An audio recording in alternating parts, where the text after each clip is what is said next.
بسم الله الرحمن الرحيم الحمد لله حمد الشاكرين والصلاة والسلام على أشرف الأنبياء سيدنا محمد وعلى آله وصحبه أجمعين.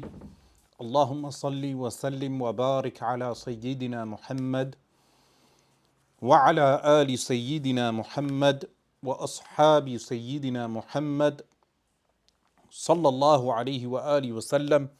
Assalamu alaikum wa rahmatullahi wa barakatuhu.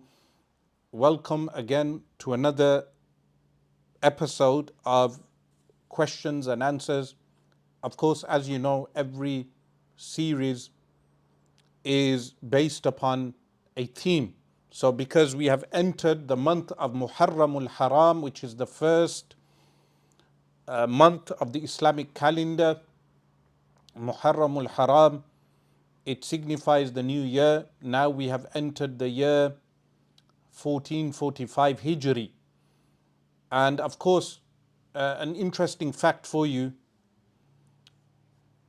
is that the month of the Hijri calendar was, of course, decided by Sayyidina Umar radiallahu anh after the advice of Sayyidina Ali radiallahu anh.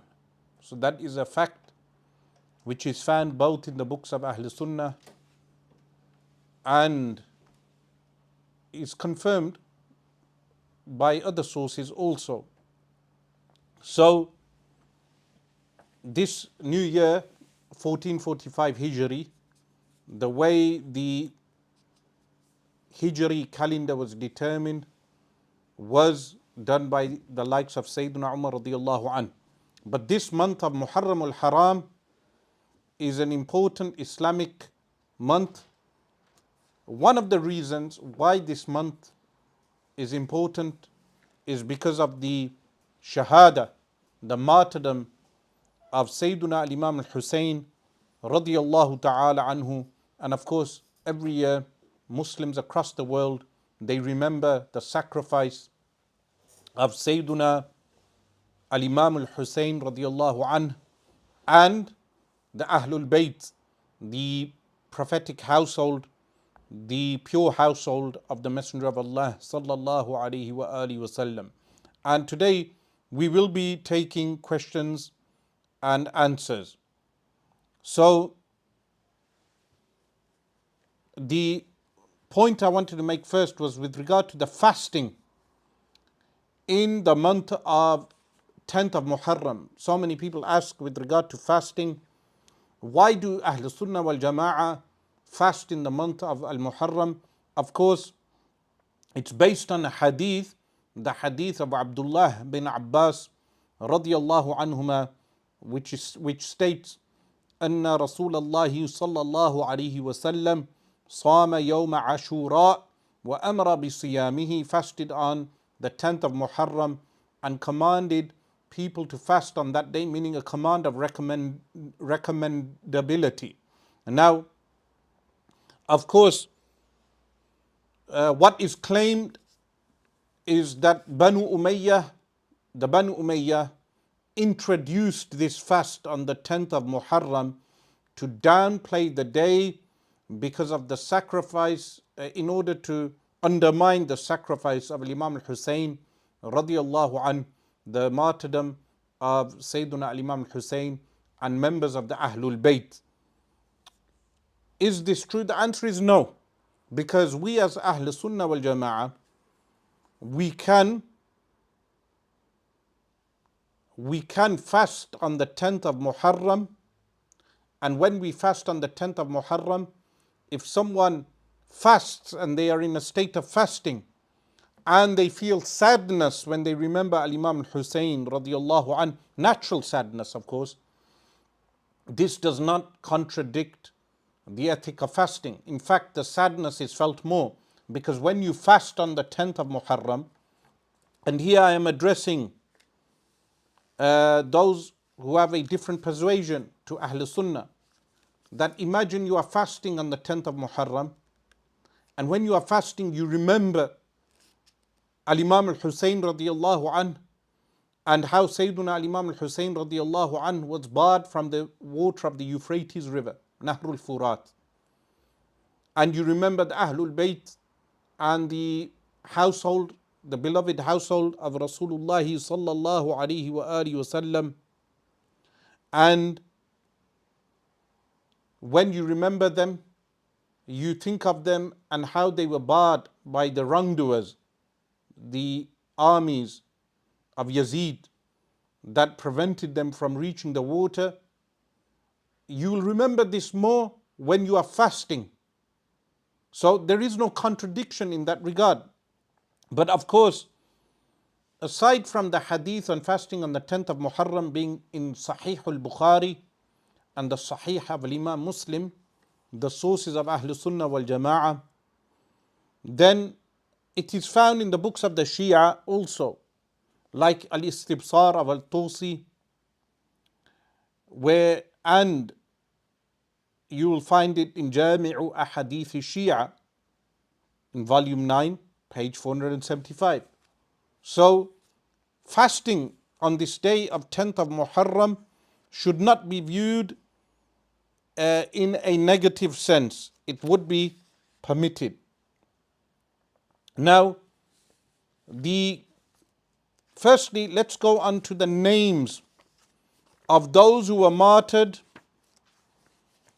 on the 10th of Al-Muharram, Muharram al-Haram, those who were martyred from the Ahlul Bayt, from the family of Rasulullah sallallahu alaihi wasallam. And then we will look at the murderers. Who were the murderers who murdered the Ahlul Bayt alayhimus salam on the 10th of Muharram al-Haram, and what became of them? Firstly, with regard to the number of martyrs, there are 17 martyrs that are agreed upon. There are 17 martyrs that are agreed upon. Number one is Sayyiduna Umar bin Abi Talib, bin Ali bin Abi Talib radiyallahu anhuma. So this is Umar, the son of Ali radiyallahu anhu. Then Uthman bin Ali bin Abi Talib, another son of Sayyiduna Ali radiyallahu anhu, who is known as Uthman. Then another son of Sayyiduna Ali radiyallahu anhu, who is known as Ja'far bin Ali bin Abi Talib. Then another son of Sayyiduna Ali radiyallahu anhu, whose name is Al-Abbas bin Ali bin Abi Talib. Then another son who is Muhammad bin Ali bin Abi Talib. So these are all sons of Sayyiduna Ali radiyallahu anhu. The names are Umar, Uthman, Ja'far, Al-Abbas and Muhammad alayhimus salam. And then you have Abu Bakr bin Al-Hasan bin Ali. So the son of Sayyiduna Imam Al-Hasan radiyallahu anhu, he had the name Abu Bakr. And then Abdullah bin Al-Hasan bin Ali. And then Al-Qasim bin Al-Hasan bin Ali. These are the three sons of Sayyiduna Imam Al-Hasan radiyallahu anhu, who were martyred, who were made shaheed in Karbala. Then you have you have Ali Al-Akbar bin Al-Hussein radiyallahu anhu, and you have Abdullah bin Al-Hussein radiyallahu anhu. And remember, when Ahlul Sunnah wal Jama'ah we say radiyallahu anhu, it means Allah is well pleased with them. It does not mean, because once in conversation with the Shi'i, he was under the false impression that when we say radiyallahu anhu, it means may Allah be pleased with them. It means Allah is well pleased with them. Abdullah bin Al-Hussein. And then also Abu Bakr bin Al-Hussein bin Ali. And this child was very small. And then you have Sayyiduna Ja'far bin Aqil. Now Aqil is the brother of Sayyidina Ali radiallahu anhu. He has a son known as Ja'far. This is the brother of Muslim bin Aqil, who was martyred previously in Al-Kufa. And then you have Abdullah bin Aqil. And then you have Abdul Rahman bin Aqil. And then you have Abdullah bin Muslim bin Aqil. Then you have Aoun bin Abdullah bin Ja'far. And then you have Muhammad bin Abdullah bin Ja'far. So these are agreed upon 17 shuhada that were martyred on the plains of Karbala. And then you have three additional disputed names. One is Abu Bakr bin Ali bin Abi Talib. The other one is Umar bin al-Hassan bin Ali, who was a small child. And then you have Umar bin al-Hussain bin Ali, radiyallahu anhum ajma'in. These are the names of the people who were shuhada in Karbala. It's a good thing for Muslims to remember them every year, to send reward in their name. And this is why sometimes they have a good practice. They have in some countries, they have salsabil, which is water that is given out to the thirsty and the poor, or distributed in hot climates in the name of those who were martyred in Karbala. This is a good practice, that when Muharram al-Haram approaches, the 10th of Muharram, the Sunnis, they give out water to the people. So people drink the water with the intention that the reward goes to the Ahlul Bayt and the Ashraf generally, but more specifically to those who were martyred in Karbala. What became, firstly, we will also look at who was actually responsible for the martyrdom of those who were mentioned from the Ahlul Bayt. Who takes responsibility regarding their shahada? What we have, I will look at the outcome of what occurred, and then what became of those who had actually martyred Sayyidina Imam Hussain radiallahu anhu. So in terms of responsibility, you of course have the armies that were dispatched.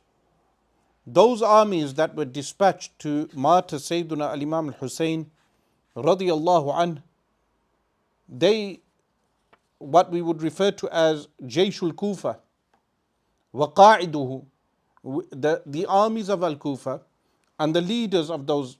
Now, from those armies, there were leaders within those armies who took charge. And from amongst them is also the governor of Al-Kufa, whose name, as we know, is Ubaydullah bin Ziyad.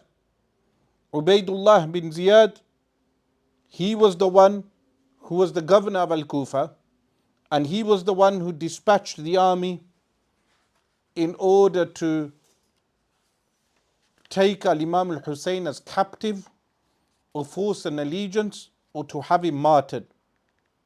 And then you have the likes of Sinan bin Anas al-Nakha'i, who attacked Sayyidina Imam al-Hussein radiallahu anhu. And other names have been mentioned, like Shimr. Now Shimr is well known. Shimr bin Dhil Jawshan, well known. He was the one who took the blessed head of Imam al-Hussein radiallahu anhu to Ziyad. And meaning Shimr is what some say is Shimr is the one responsible for the killing. And then Khawli bin Yazeed al-Asbahi is mentioned as the one who carried the blessed head of Imam al-Hussein radiallahu anhu to the governor of Al-Kufa. And then you have the leader of the time, Yazeed. Yazeed, of course, was responsible for the blood of the Ahlul Bayt being spilt, which led to major tribulations, and it is not possible for anyone to claim that Yazeed is innocent. Those who claim such a thing, they are mistaken, to the point that even Abu Abbas Ahmad bin Taymiyyah, he says, وَلَكِنَّهُ مَعَ ذَلِكَ أي مع إظهار الحزن على الحسين, meaning even though some claim that he displayed sadness at the martyrdom of Sayyidina Imam Hussain radiallahu anhu, من تصر للحسين, he did not support Sayyidina al-Hussein, ولا أمر بقتل قاتله, and neither did he command people to kill the killer of Imam al-Hussein radiallahu anhu, ولا أخذ بثأره, and neither did he go and wage war against those people who carried out the killing of not only Sayyidina Imam Hussein, but prestigious members of the Ahlul Bayt, sons of Sayyidina Ali bin Abi Talib radiyallahu anh, sons of Sayyidina al-Imam al-Hasan radiyallahu anh, sons of Sayyidina al-Imam al-Hussein radiyallahu anh, prestigious people, the cream of the ummah and the most precious people of that time.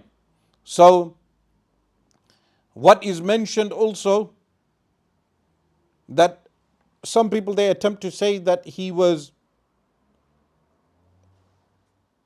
displayed sadness, then the question would be, then why did he not punish Ubaidullah bin Ziyad?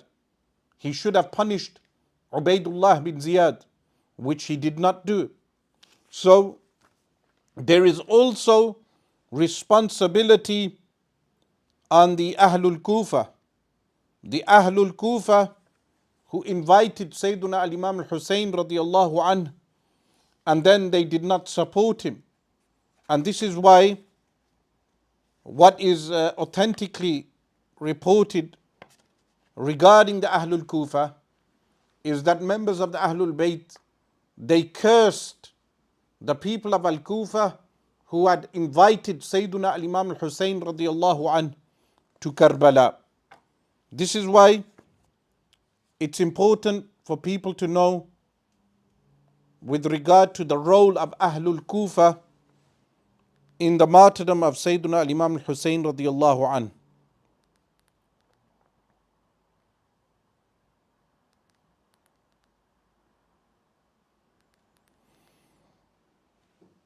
So we will look at some of the historical events that occurred with these killers. An example of this is Sinan bin Anas. What is mentioned, أن الحجاج مرة قال للناس, that at one point Hajjaj bin Yusuf says that من كان له بلاء فليقم, whoever had a tribulation, let him stand up. فقام قوم فذكروا, so people stood and they mentioned tribulations. وقام سنان بن أنس النخعي فقال أنا قاتل الحسين عليه السلام. A man called Sinan bin Anas al-Nakh'i said, I am the killer والعياذ بالله of Imam al-Hussein. فقال بلاء حسن. In response to that, Hajjaj bin Yusuf, who was a well-known tyrant, he said, this is a good tribulation. وَرَجَعَ إِلَى مَنْزِلِهِ. This killer, he went back to his house. فَاعْتُقِلَ لِسَانُهُ. His tongue, he was unable to utilize speech. The killer of Imam al-Hussein radiallahu anhu. And then what else? وَذَهَبَ عَقْلُهُ. His mind went. فَكَانَ يَأْكُلُ وَيُحْدِثُ مَكَانَهُ. He would eat and then he would defecate and urinate in the same place. That was one of the outcomes of the killers of Imam al-Hussein radiallahu anhu. This is mentioned in Sunni sources in Tarikh Madinati Damishq of Ibn Asakir rahimallah. In Tarikh Damishq, this this event is mentioned. Similarly, we know that what happened with all the killers of Imam Hussain, including Ubaidullah bin Ziyad. What happened was a man known as Al-Mukhtar Al-Thaqafi, who later, his name was Al-Mukhtar bin Abi Ubaid Al-Thaqafi. This man, he took up the task to take revenge on the killers of the Ahlul Bayt. And later on, he himself became misguided. But one of those people that he killed was Ubaidullah bin Ziyad. What is narrated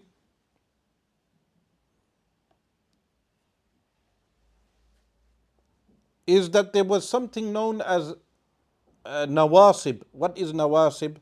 Nawasib are those who disparage and dislike the Ahlul Bayt, especially Al-Imam Hussain radiyallahu anh and his father Sayyiduna Ali radiyallahu ta'ala anhu. Anyone who despises them is known as nawasib. What is mentioned, those nawasib, they were punished in different ways. So, Shimr bin Dhil Jawshan,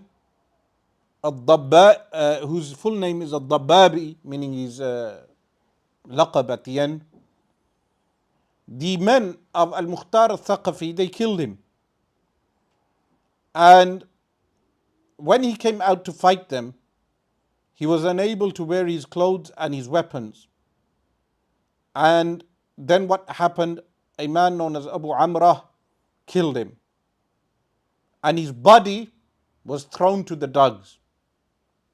The likes of Zarkali, who's a recent source, he mentions that in Al-Alam.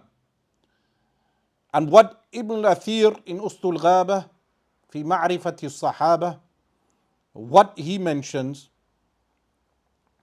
is قتل خولي بن يزيد الأصبحي وقتل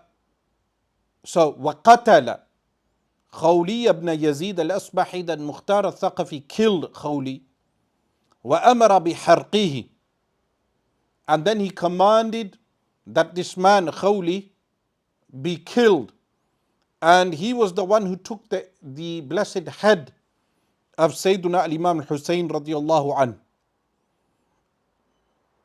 And likewise, Hakim bin Tufail al-Ta'i, he was the one who fired an arrow on Sayyiduna al-Imam Hussain radiyallahu anhu. What is mentioned, and this is in the Tarikh of Ibn Khaldun, that وكان رمى الحسين بسهم, that he وقتل Hakim bin Tufail al-Ta'i, he was killed also. So like this, one by one, the killers of Sayyiduna al-Imam Hussain radiyallahu anhu, they met a disgraceful end. And amongst them, of course, was Yazeed. There was no barakah in the life of Yazeed. Yazeed, he dispatched an army to Al-Madinah Al-Munawwarah. Why did he dispatch an army? Because the people of Al-Madinah Al-Munawwarah, they rebelled against Yazeed. And when they rebelled against Yazeed, Yazeed dispatched an army, and that army sacked and violated the sanctity of Al-Madinah Al-Munawwarah. Then the army marched towards Makkah Al-Mukarramah, and by that time, what happened is that Yazeed died in Damascus. He was succeeded by his son Muawiyah. His son Muawiyah was a pious man. He was not like his father. He abdicated from the caliphate. He abdicated. And then you had Saytaratu Bani al-Umayyah, the Bani Umayyah reaching ascendancy in that period. And many of the Bani Umayyah were tyrants. There were odd exceptions, like Sayyiduna Umar bin Abdul Aziz radiyallahu anh, who is counted from Al-Khulafa Ar-Rashidun, the rightly guided caliphs. But Yazeed died at a young age. Now, remember, there are some things to be mentioned, that Sayyiduna al-Imam al-Hussain radiallahu anh had a history with Al-Khulafa Ar-Rashidun also. For instance, Sayyiduna al-Imam al-Hussain radiallahu anh, he partook in many of the Ghazawat expeditions. He went to Turkey, modern day Turkey, Istanbul. He was a part of the armies of Muawiyah radiallahu anh. He was also a part of the armies of Sayyiduna Uthman radiallahu anh, when Sayyiduna Uthman radiallahu anh dispatched an army to Libya and other regions. Likewise, Al-Imam al-Hasan radiallahu anh, he also was a part of the army that was dispatched to Libya. But the Ahlul Kufa, they also had a hand in the martyrdom of Sayyiduna al-Imam al-Hussain radiallahu anh, to the point that a Shia alim, a Sayyid Muhsin al-Amin, he states, بايع الحسين 20,000 من أهل العراق, that 20,000 people from the people of Iraq, they gave an oath of allegiance to Al-Imam al-Hussain radiallahu anh. غدروا به وخرجوا عليه, that they were treacherous to him. وبيعته في أعناقهم, their oath of allegiance, his oath of allegiance was on their necks. And what did he say? وقتلوه, but they killed him. So there is a hand of the Ahlul Kufa, and there is a famous dua of Al-Imam Zainul Abideen, the survivor of Al-Karbala, that he did a dua against the people of Al-Kufa. He supplicated against them. And because of that dua, the tribulations that occur in Al-Kufa, what is mentioned is that the effect of that supplication affected Ahlul Kufa. Now, what is mentioned by a modern source of the Shia, of a Sayyid Muhsin al-Amin, he states in his book Lawa'ij al-Ashjan, he states that فَأَخَذَ أَهْلُ الْكُوفَةِ, the people of Kufa, يَبْكُون, they began to cry. وَيُبَالِغُونَ فِي الصَّرَاخِ, they started to exaggerate في الصَّرَاخِ وَالنَّحِيبِ, in crying and lamenting. بعدما أدركوا حجم خيانتهم وغدرهم لسيد شباب أهل الجنة, after they were able to realize the level of treachery they had done with the youth, the leader of the youth of paradise. ولكن بعد ماذا فصاح بهم علي زين العابدين بن الحسين قائلا, Sayyiduna al-Imam al-Hussain Zain al-Abideen, the son of Imam Hussain radiyallahu anhuma, he said, أتنوحون وتبكون من أجلنا, are you wailing and crying because of us, meaning Ahlul Bayt? فَمَنْ ذَا الَّذِي قَتَلَنَا, then who are the ones who killed us? Meaning they also had a hand in the killing of Sayyiduna al-Imam al-Hussain radiyallahu ta'ala anhu. Now, inshaAllah ta'ala, I will also be taking some of your questions, but also expanding upon the events of Karbala as we go along. And what dua did Sayyiduna al-Imam al-Hussain radiyallahu an make on Ahlul Kufa? He said, Sayyiduna al-Imam al-Hussain, he said, Allahumma in mata'tahum ila heen, oh Allah, if you give them life to a point, فَفَرِّقْهُمْ فِرَقًا, then divide them into groups. وَاجْعَلْهُمْ طَرَائِقَ قِدَدًا. Make them into various groups and splinter groups. وَلَا تُرْضِي الْوُلَاةَ عَنْهُمْ أَبَدًا. Do not make leaders ever happy with them, with Ahlul Kufa. فَإِنَّهُمْ دَعَوْنَا. They called us لِيَنْصُرُونَا, to help us. ثُمَّ عَدَوْا عَلَيْنَا فَقَتَلُونَا. Then they became our enemies and they killed us. This is, of course, from Shia sources. In Al-Irshad lil-Mufid, you'll find this on page 241. I'lam al-Wara on page 949, of course, depending on what edition you have. And the famous book Kashf al-Ghumma in its second volume. So, Sayyiduna al-Imam al-Hussain, radiyallahu anh, he actually did dua on the Ahlul Kufa, and that dua remained upon them, for which they were cursed at that particular time into various groups because of their treachery to Sayyiduna al-Imam al-Hussain radiyallahu anh. In fact, what is mentioned in some sources, that many of them began to hit themselves, and when they began to hit themselves, that was when Al-Imam Zayn al-Abidin radiyallahu anh, he disparaged them for their behavior.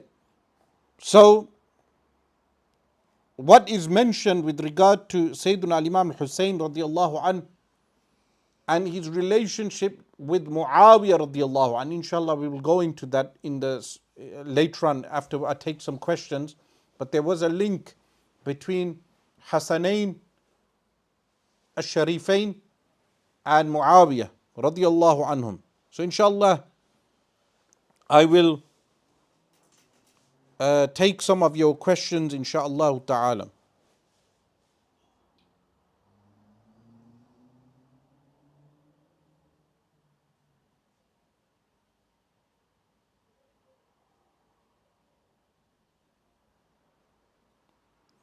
Someone says, may Allah bless the household of the Prophet sallallahu alaihi wasallam. Can we also remember the people of Gaza and Srebrenica genocide? Yes, of course. When you recite Al-Fatiha for the souls of the Shuhada, recite it for all these Shuhada of the Muslims. Someone asks that a group known as the Ahbash curse and call Muawiyah evil major sinner. They call our Lady Aisha a major sinner. Isn't this a Shia view? The answer is, of course it is a Shia view. It contradicts the Sunni position. It contradicts the Shafi'i school. Al-Imam Ibn Hajar Al-Haytami Al-Makki rahimahullah ta'ala, he has a book Tathhirul Lisani wal Jinan. Now the Ahbash from Lebanon, they claim to be Shafi'i, but they contradict the Shafi'i school. They should go back and read that book Tathhirul Lisani wal Jinan of Sayyiduna Ibn Hajar Al-Haytami Al-Makki rahimahullah ta'ala.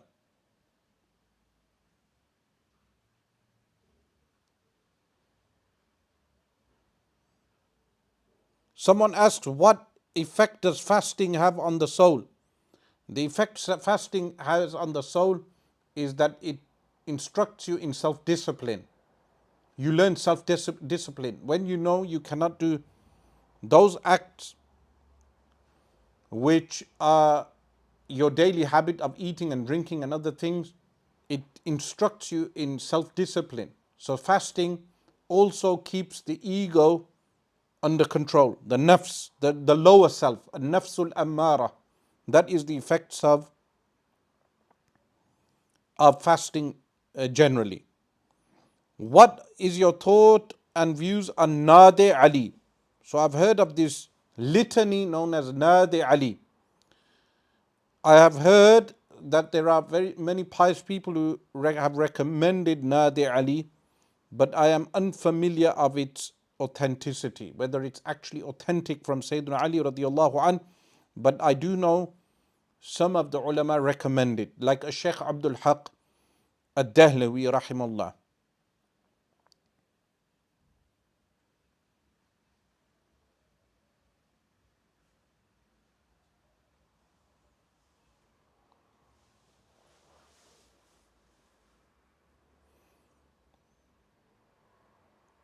Someone asks,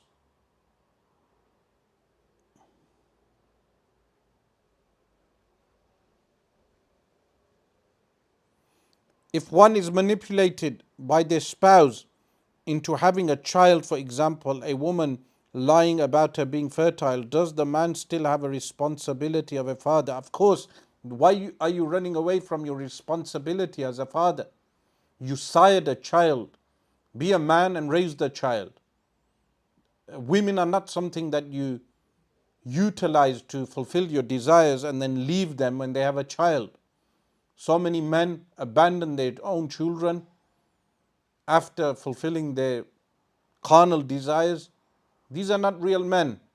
A real man has a child and raises that child. So you are responsible for the tarbiyah of your children.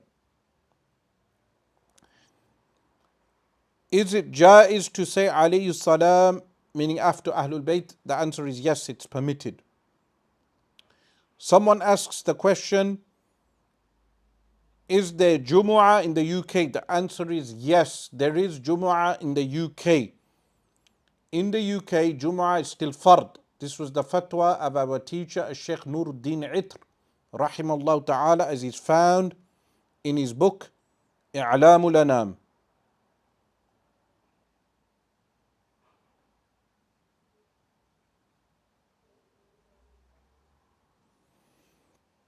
Someone asks,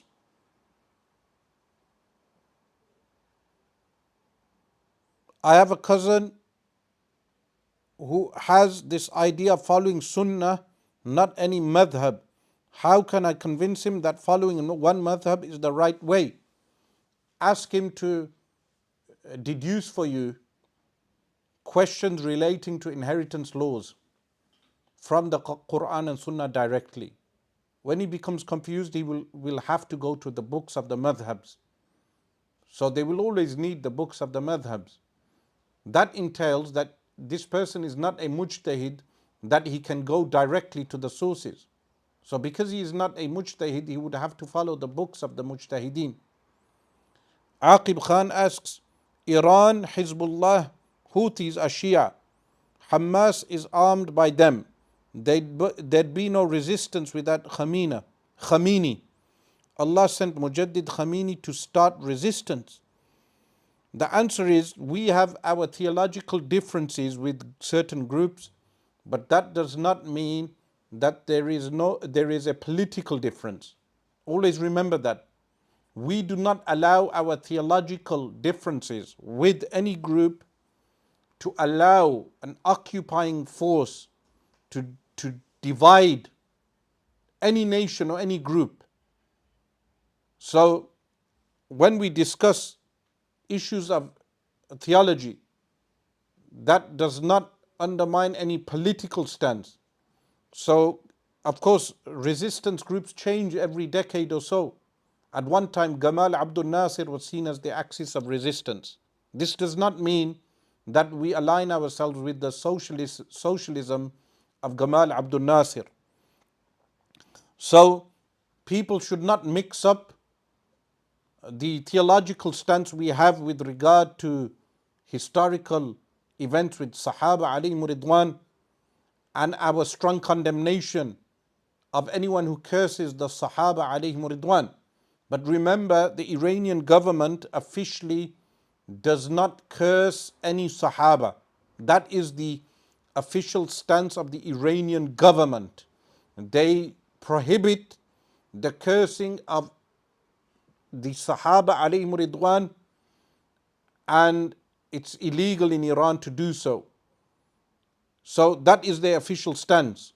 So what we openly condemn is the cursing of any Sahaba alayhim ridwan or anyone from the Ahlul Bayt alayhim salam.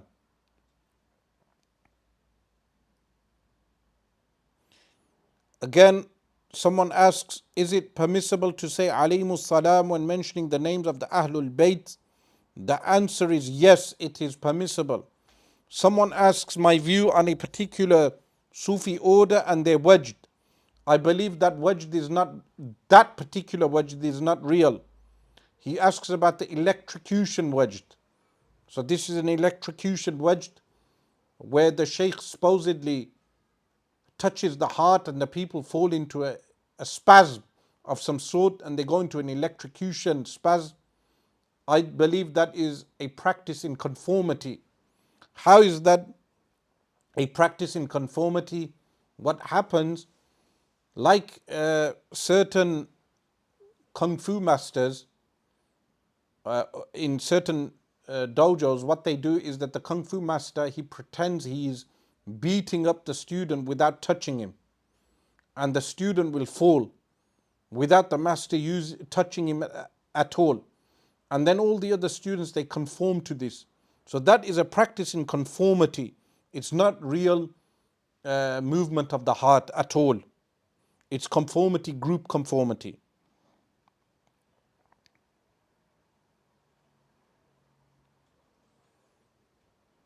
Someone asks, can you recommend a detailed book of seerah of the Prophet sallallahu alaihi wasallam in English?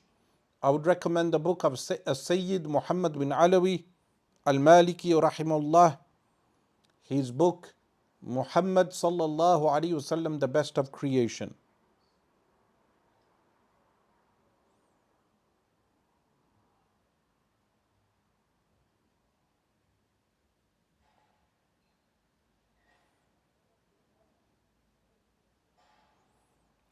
Assalamu alaikum, Shaykh. How do Sunnis respond to Shias when they say Sayyiduna Umar radiallahu an called the Prophet sallallahu alaihi wasallam delirious? That narration they refer to in the Sahih of Imam Bukhari. What they do not mention is the work of Sahih al-Bukhari is such a compilation that Imam Bukhari sometimes places a hadith in a way to notify the reader that a narrator may have got the name of someone through guesswork. So the sub-narrator says, I think it was Umar who said this, and he may have said this. So it's not actually authentic that Sayyidina Umar radiallahu anh actually said that. But what happens in these debates is the interlocutor insists that it was Sayyidina Umar radiallahu anh. What they will not admit is that sometimes Imam al-Bukhari will place a hadith to demonstrate to the reader that the sub-narrator is mentioning this, and this is an illah. This is called, in technical language, it's called an illah. Now, the best response then would be, if we accept that regarding Sayyidina Umar radiallahu an in Sahih al-Bukhari, then we would have to accept narrations regarding Sayyidina Ali radiallahu an also. There are certain narrations regarding Sayyidina Abbas radiallahu an, supposedly swearing at Sayyidina Ali radiallahu an, but we do not interpret those narrations in such a way. We have a very consistent methodology. The way we interpret reports relating to the Ahlul Bayt, we also interpret the reports regarding the Sahaba alayhim ridwan. That's a rule for everyone to remember.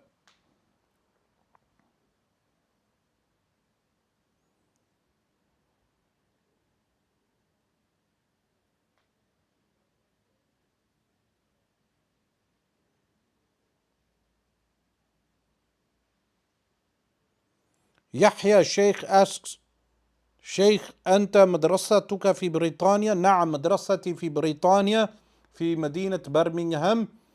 إذا تأتي أهلا وسهلا بك. So someone asks, I have a question. Did Imam Hussain radiallahu an in his treaty with Muawiyah radiallahu an agree that Muawiyah radiallahu an should not appoint a successor for himself? As far as I am aware, Muawiyah radiallahu an agreed that after him the successor should be Imam al-Hasan radiallahu an. That was the agreement. But Imam al-Hasan radiallahu an passed away 10 years before Muawiyah radiallahu an passed away.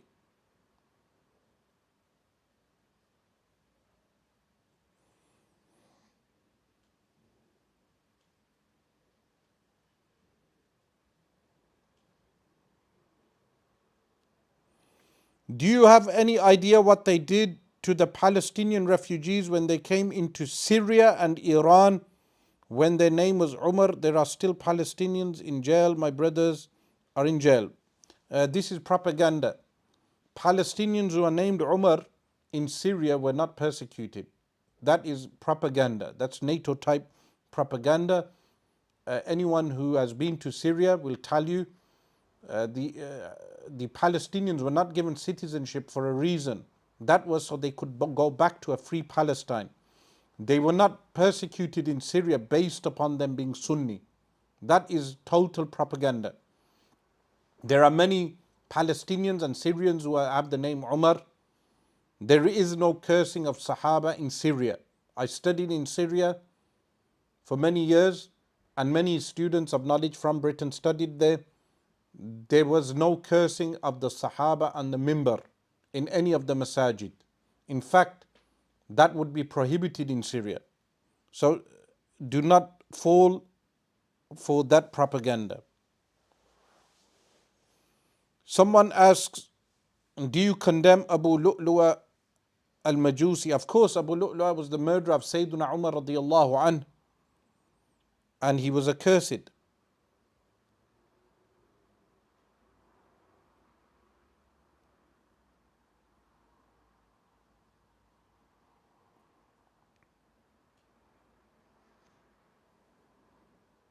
Someone asks the question, when one keeps a niyyah of nafl, sunnah fasting, but breaks it after a couple of tries, I can manage eventually. What do I do about the ones I broke? In the Hanafi school, you would have to make qada of any nawafil that you violated. So if you break the nawafil, you would have to do qada of them. Someone asks the question, Shaykh, why do we say 4 caliphs, but there were 5 caliphs, including Imam Hussain, radiyallahu an? The answer is that we say 5, al-Khulafa al-Khamsa, radiyallahu anhum, which is including Imam Hussain. But sometimes if someone says al-Khulafa al-Arba'a, the 4 caliphs, why they say that is because Sayyiduna al-Imam al-Hussain, radiyallahu an, he abdicated. And because of that abdication, they say al-Khulafa al-Arba'a. But people should say al-Khamsa, al-Khulafa al-Rashidun al-Khamsa, because Sayyiduna al-Imam al-Hussain is from those role models of the 5 rightly guided caliphs.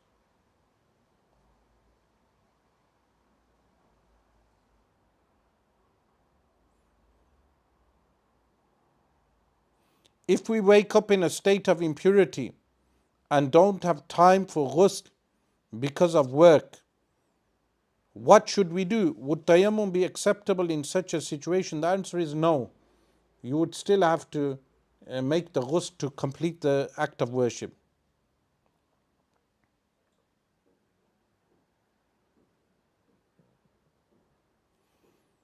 Someone asks, was the Khilafah of Amir Muawiyah radiyallahu an included in the hadith of the Messenger of Allah sallallahu alaihi wasallam, in which it was stated that the Khilafah Rashida will last 30 years? The answer is Muawiyah radiyallahu an himself stated that it is not included in the 30 years. It's counted as al-Mulukiyah. Al-Mulukiyah, which is Khilafah nevertheless.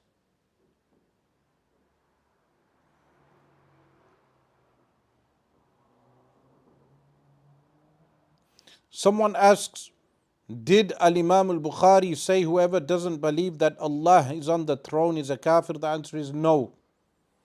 Not in that sense. If you mean, did he refute a sect which is known as the Jahmiyyah, who believed Allah is everywhere, literally, then the Salaf, as-Salafu Salihun, they had statements by saying Allah istawa ala al-arsh, he made istiwa upon the arsh, in order to demonstrate the deviancy of the Jahmiyyah.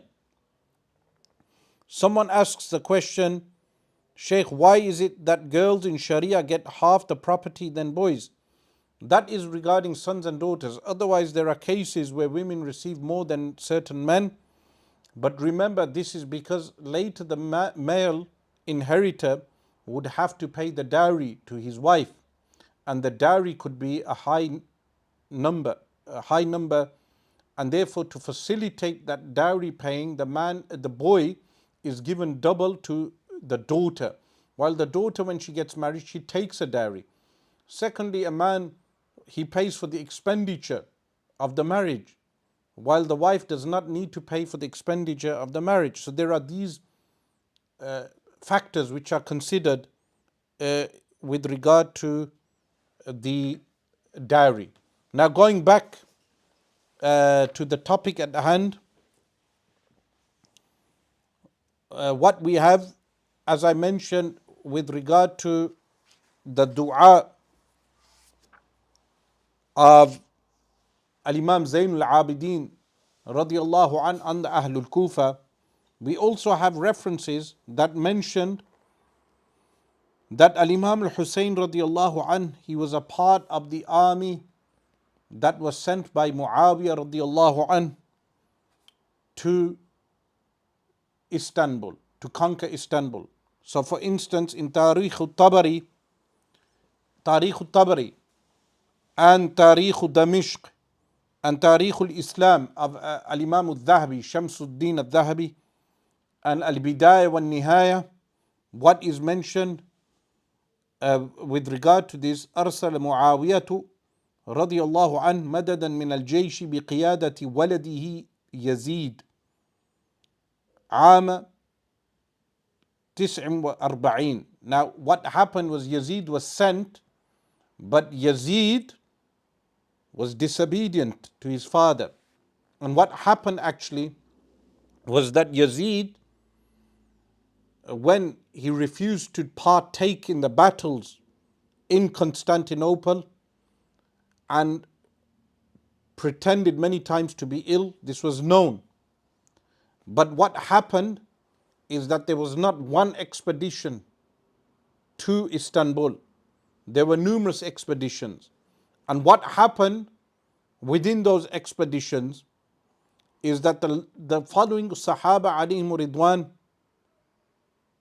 was sent. From them, Abdullah bin Umar, Abdullah bin Zubayr, Abdullah bin Amr ibn al-As, Abu Ayyub al-Ansari, Abdullah bin Abbas, and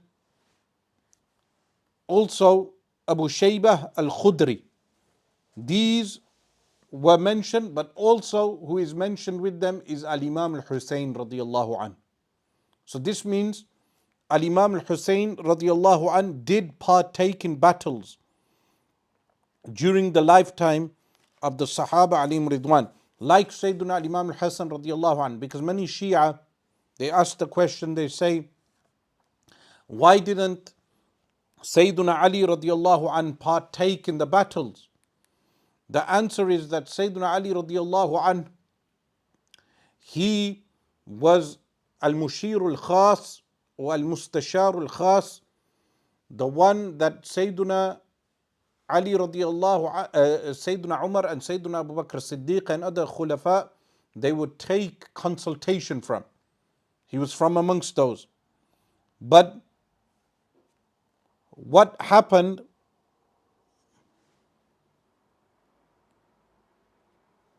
is that Al-Imam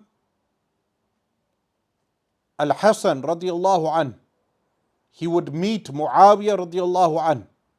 From the Sunni sources in Tarikh Damishq, what is mentioned, for instance, وَكَانَ مُعَاوِيَةُ إِذَا تَلَقَّى الْحَسَنْ بِنْ عَلِي, that when Muawiyah radiallahu an would meet Sayyiduna al-Hasan bin Ali alayhim as-salam, قال له, he would say, مرحبا وأهلا بابن رسول الله صلى الله عليه وسلم, welcome to the son of the Messenger of Allah sallallahu alayhi wa alihi wasallam. Similarly, what is mentioned that Jabir radiyallahu an, Sayyiduna Jabir radiyallahu an, he mentions, كنا يوما عند معاوية, that one day we were with Muawiyah radiyallahu an, وقد تفرشت قريش وصناديد العرب ومواليها أسفل سريرهم, that the Quraysh and the leaders of the Arabs, they were gathered under his seat. But what happened? وعقيل بن أبي طالب والحسن بن علي رضي الله عنهم عن يمينه.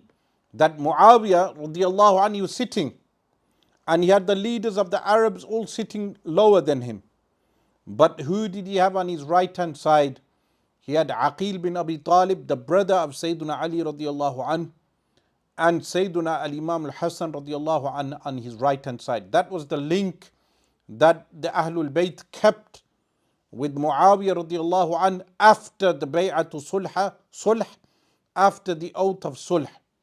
And similarly, what is mentioned in Tariq Damishq, دخل الحسن والحسين على معاوية فأمر لهما في وقته ب200 ألف درهم. It's mentioned in Tariq Damishq that Al-Imam Al-Hasan and Al-Hussein radiallahu anhuma, they entered the court of Muawiyah radiallahu anh, and he commanded that they be given 200,000 silver coins. That is in Tariq Damishq. So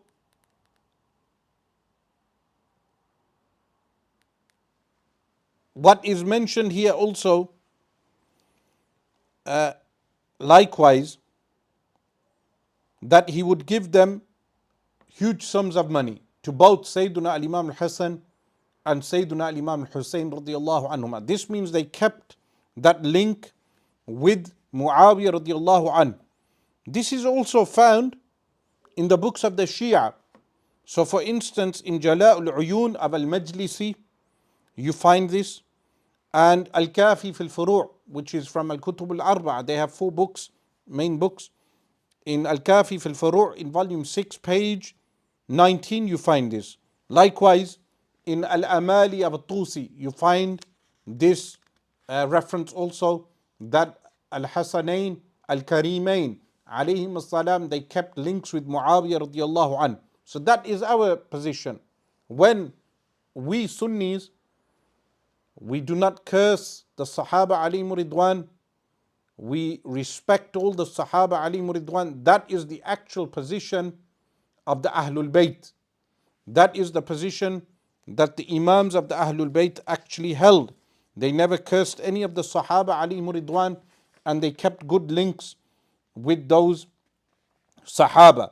For instance, what is mentioned regarding Al-Imam Al-Hussein radiallahu anhu, when Al-Imam Al-Hasan radiallahu anhu went to see Muawiyah to make the sulh, what actually happened? He said, وَقَدِمُوا الشَّامَ فَأَذِنَ لَهُمْ مُعَاوِيَةُ. They went to Sham, and Muawiyah permitted them to enter. فقال لهم الخطباء, so وأعد لهم الخطباء فقال يا حسن قم فبايع. Firstly, Al-Imam Al-Hasan stood up and gave the oath of allegiance. فقام فبايع. He stood up and he gave the oath of allegiance. ثم قال للحسين قم فبايع. Sayyidina Al-Imam Al-Hussein stood up and gave the oath of allegiance. فقام فبايع. ثم قال يا قيس قم فبايع. O Qais, you stand up and give oath of allegiance. فالتفت إلى الحسين عليه السلام. He turned around to Sayyidina Al-Imam Al-Hussein, ينظر ما يأمره, looking to what will Al-Imam Al-Hussein say. فقال يا قيس. Al-Imam Al-Hussein said, O Qais, إنه إمامي, he is my Imam. Who is my Imam? Al-Hasan is my Imam. يعني Al-Hasan عليه السلام. And in one narration it states, فقام إليه الحسن فقال بايع يا قيس. O Qais, give the oath of allegiance. فبايع. And then he gave the oath of allegiance. This can be found even in the books of the Shia. For instance, in Rijalul Kashi, page 110, which is a book on Asma'ul Rijal. And also Biharul Anwar. In Biharul Anwar of Al-Majlisi, you find this narration also. So this is actually from the narrations of the Shia also, that Al-Imam Hussain and Al-Imam Hassan radiallahu anhuma, they gave the oath of allegiance to Muawiyah radiallahu an. Inshallah ta'ala, we'll go back to additional questions that you may have before we move to other topics also.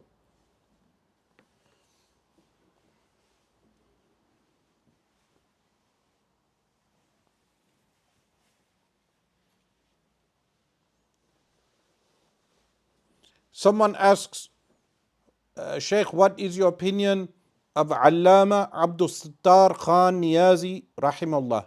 He played a big role in making Sunnis more politically involved in Pakistan. Yes, you are correct. Allama Abdul Sattar Khan Niyazi rahimahullah ta'ala, he was a major alim from Ahl Sunnah wal Jama'ah in Pakistan, and he has a book, Al-Ittihadu Bayn al-Muslimin.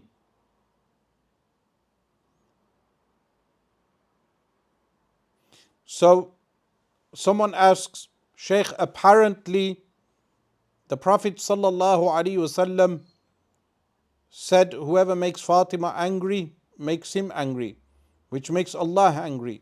And Abu Bakr radiallahu anh made Fatima radiallahu anha angry that she did not speak to Abu Bakr radiallahu anh.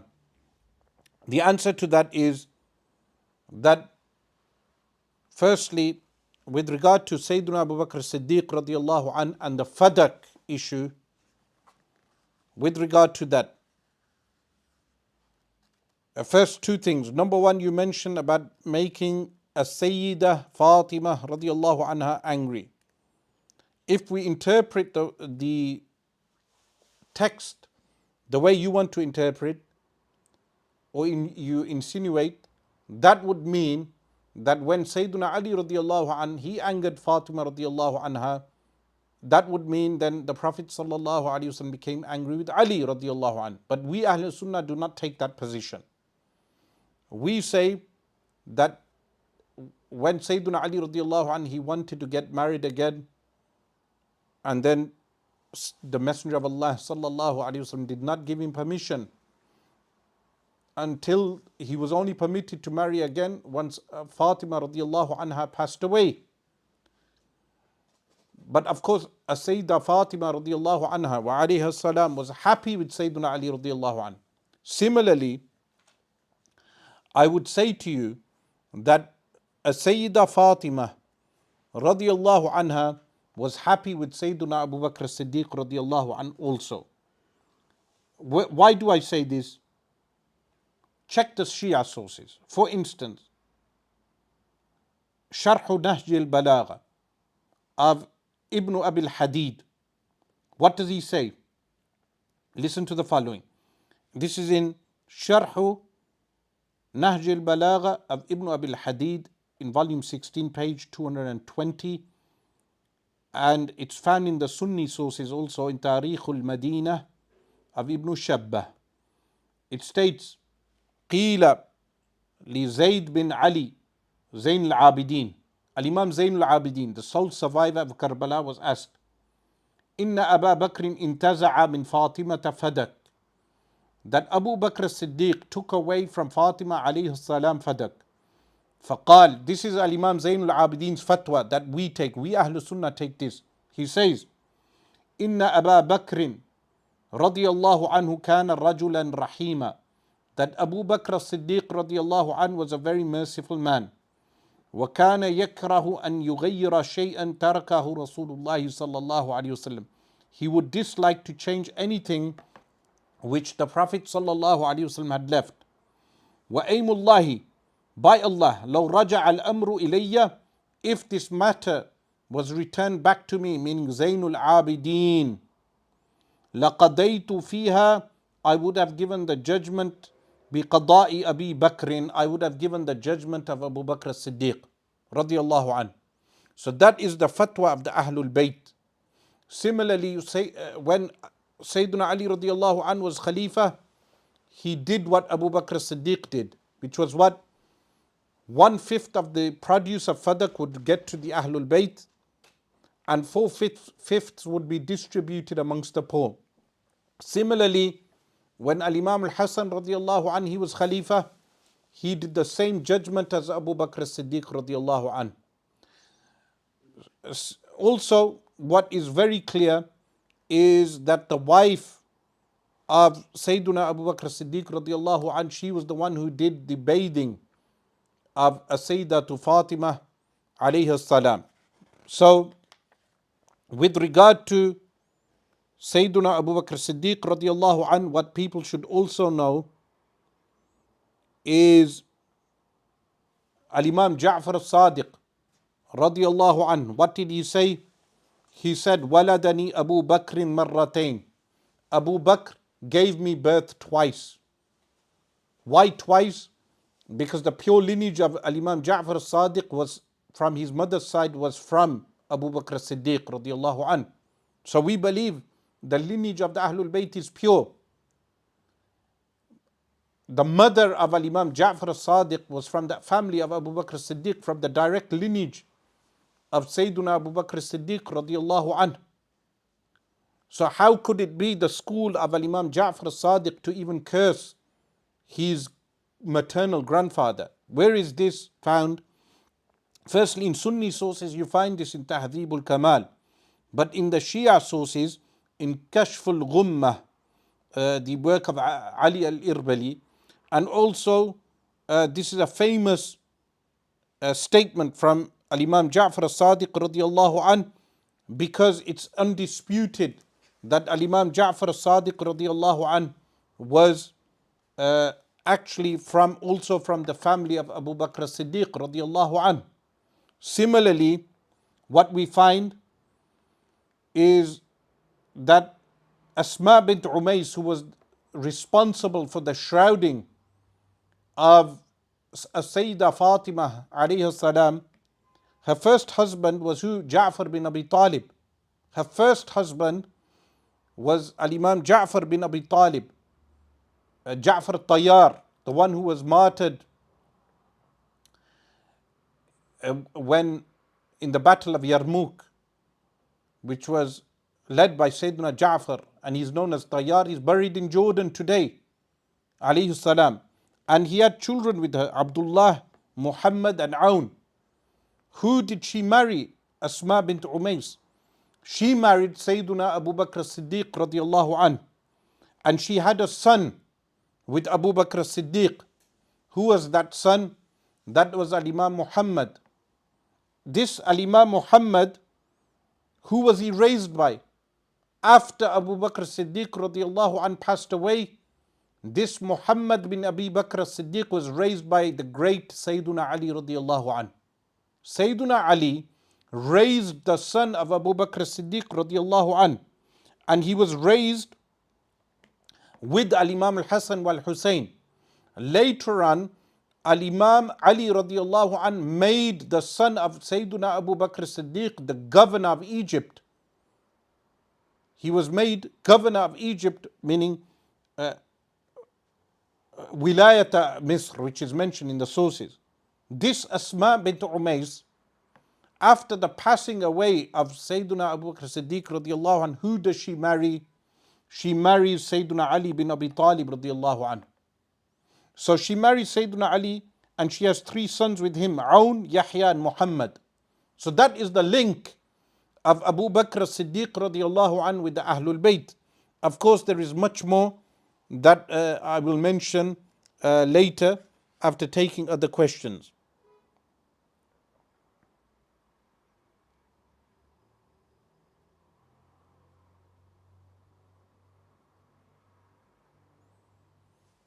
Someone asks, Assalamu alaikum Shaykh, please could you urge big Muslim influencers to speak on Dr. Afia Siddiqui regarding her freedom? Of course, inshallah,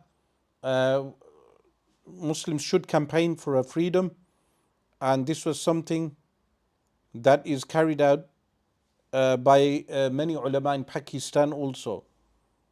Someone asks, are Arabic countries mostly Deobandi? The answer is no. Madrasatul Deoband is based in India, not in the Middle East.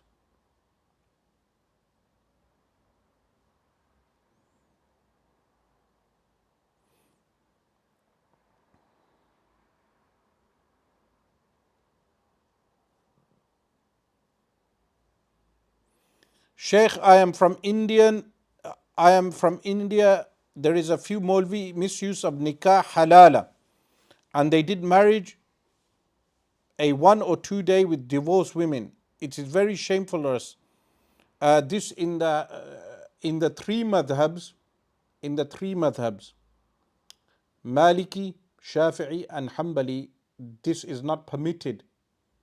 If the person plans a halala, it doesn't count. In the Hanafi school, it's deemed makruh tahriman. The person is sinful for doing it. It's deemed as makruh tahriman, meaning the person is sinful for doing this. So anyone who does this is cursed in the hadith. Rasulullah sallallahu alaihi wasallam curses the one who does this.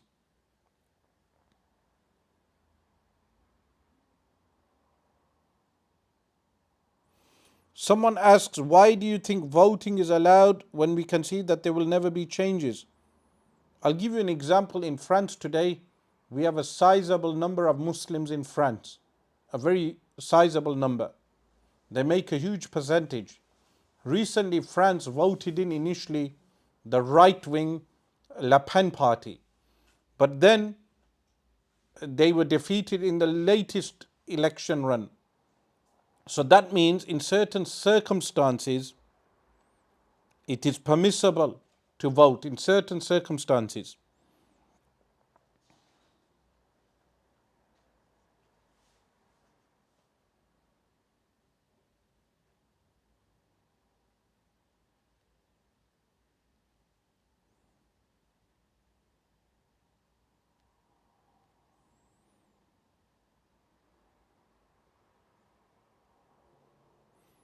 Someone asks the question, Assalamu alaikum, what is the opinion of misyar marriage in the Hanafi school?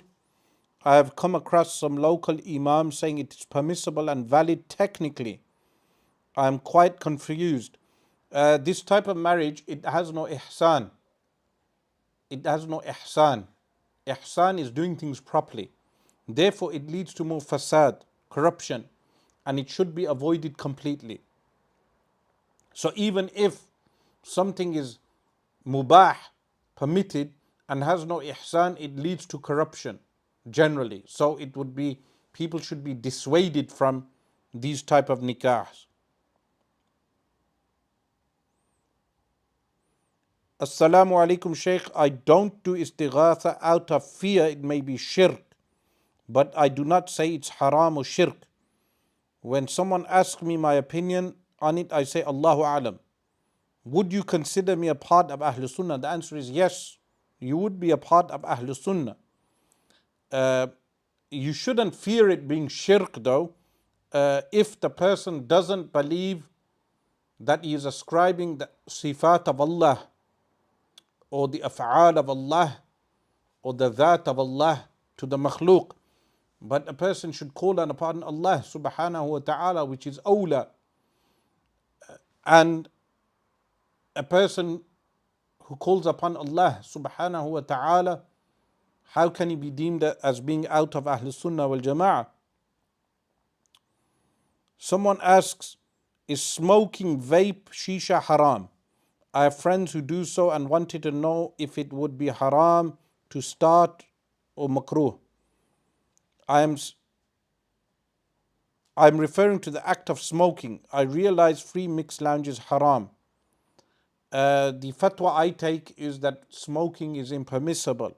Now makruh in the Hanafi school is not a light sin. It's makruh tahriman, dislike. However, if someone has sha'airul Islam like a beard and a hat, they should avoid this sin of smoking cigarettes totally. Because when you enter the masjid, your nails, your fingers will smell, your mouth will smell. That is makruh tahriman in the masjid.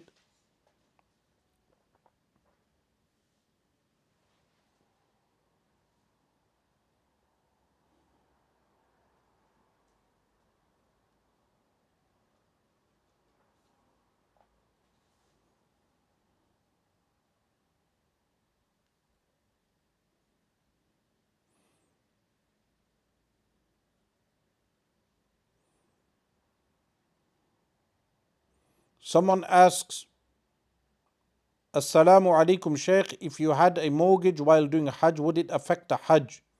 Also, if you still have a mortgage, what should you do? You should pay off the payment, complete the payment, finish it off. So many people, they have savings and they do not clear their mortgage. Clear the mortgage, pay it off and do tawbah to Allah. Assalamu alaikum Shaykh.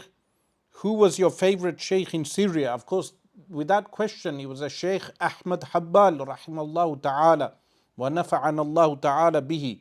A Shaykh Ahmad Habbal, rahimallahu ta'ala, was my favorite Shaykh, but they are all my favorites. There are so many. A Shaykh Fatih al-Kattani, rahimahullah.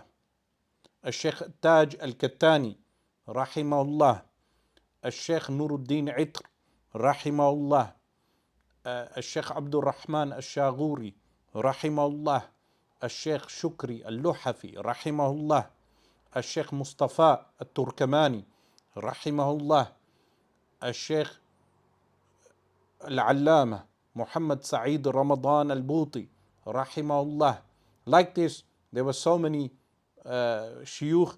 الشيخ سكر رحمه الله تعالى. There were so many mashayikh that were beloved. But of course, Shaykh Ahmad Habbal was the one I was closest to in terms of love.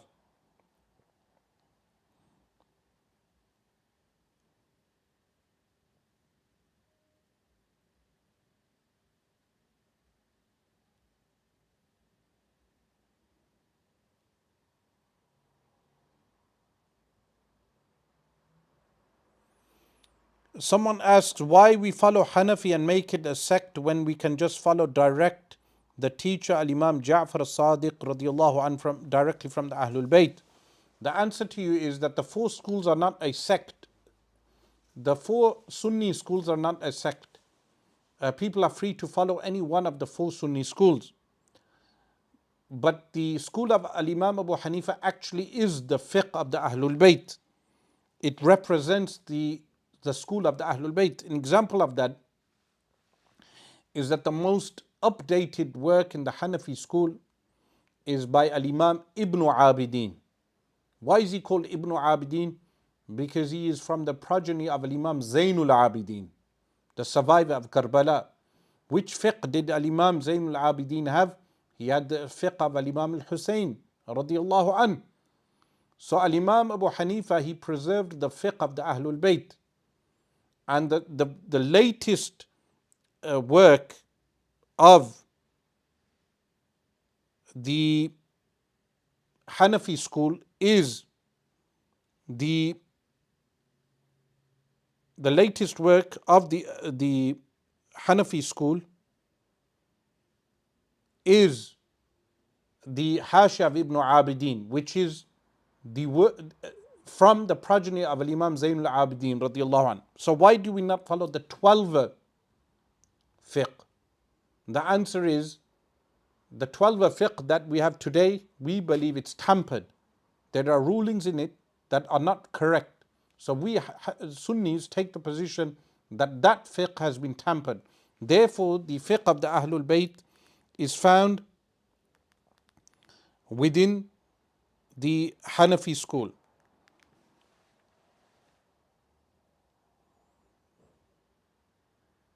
Someone asks, Assalamu alaikum Shaykh, what is the ruling on swearing the oath of allegiance to King Charles? The general ruling is the oath would be impermissible, swearing oath of allegiance to King Charles or to any leader in general, because our oath is to Allah subhanahu wa ta'ala. But some people ask with regard to the oath of the MPs. This question was sent by myself to ulama in Damascus, and I relayed the fatwa to some of the elected MPs. Now, if the MPs are interested in the fatwa, they can contact me directly and I will let them know. But answering your question, in general, paying that oath of allegiance is impermissible.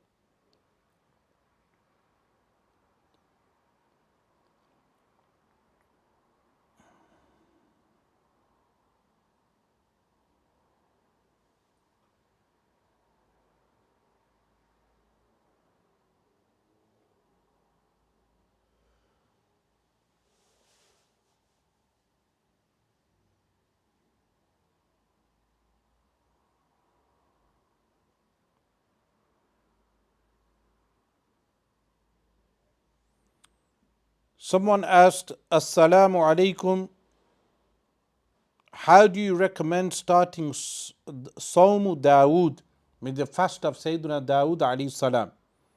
The answer is, what is firstly Sawmu Dawood? It's fasting one day and not fasting another. You do this by first start with fasting on Monday and Thursday. When your body becomes habitual in fasting on Monday and Thursday, then you increase the number of fasts. Do that for a year, and then afterwards increase your fasts. And of course, watch your diet also, because the diet affects the fast.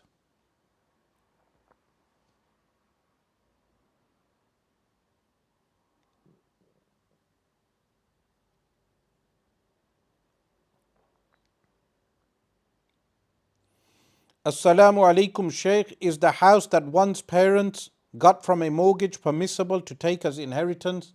The answer is yes. You can take the house as inheritance from your parents. Someone asks, but many Hanafi said doing nikah halala for 1 or 2 days through gesture word is permissible in Islam. The answer is this is incorrect. Halala would not be permissible when it is planned and spoken as being planned.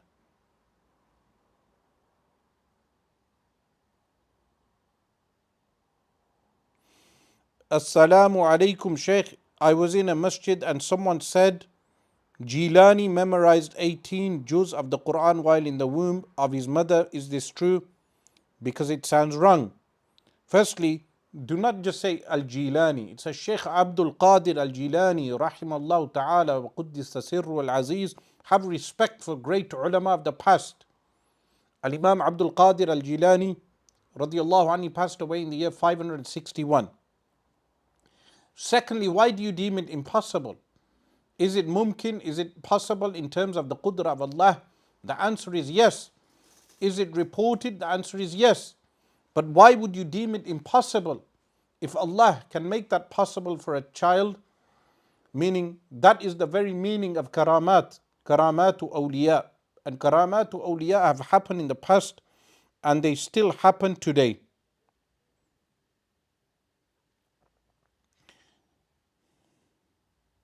Someone asks, is it kufr to be a mujassima? If anyone believes Allah has a jism, it would be kufr. If they believe Allah has a body, that would be kufr, that would be deemed as unbelief.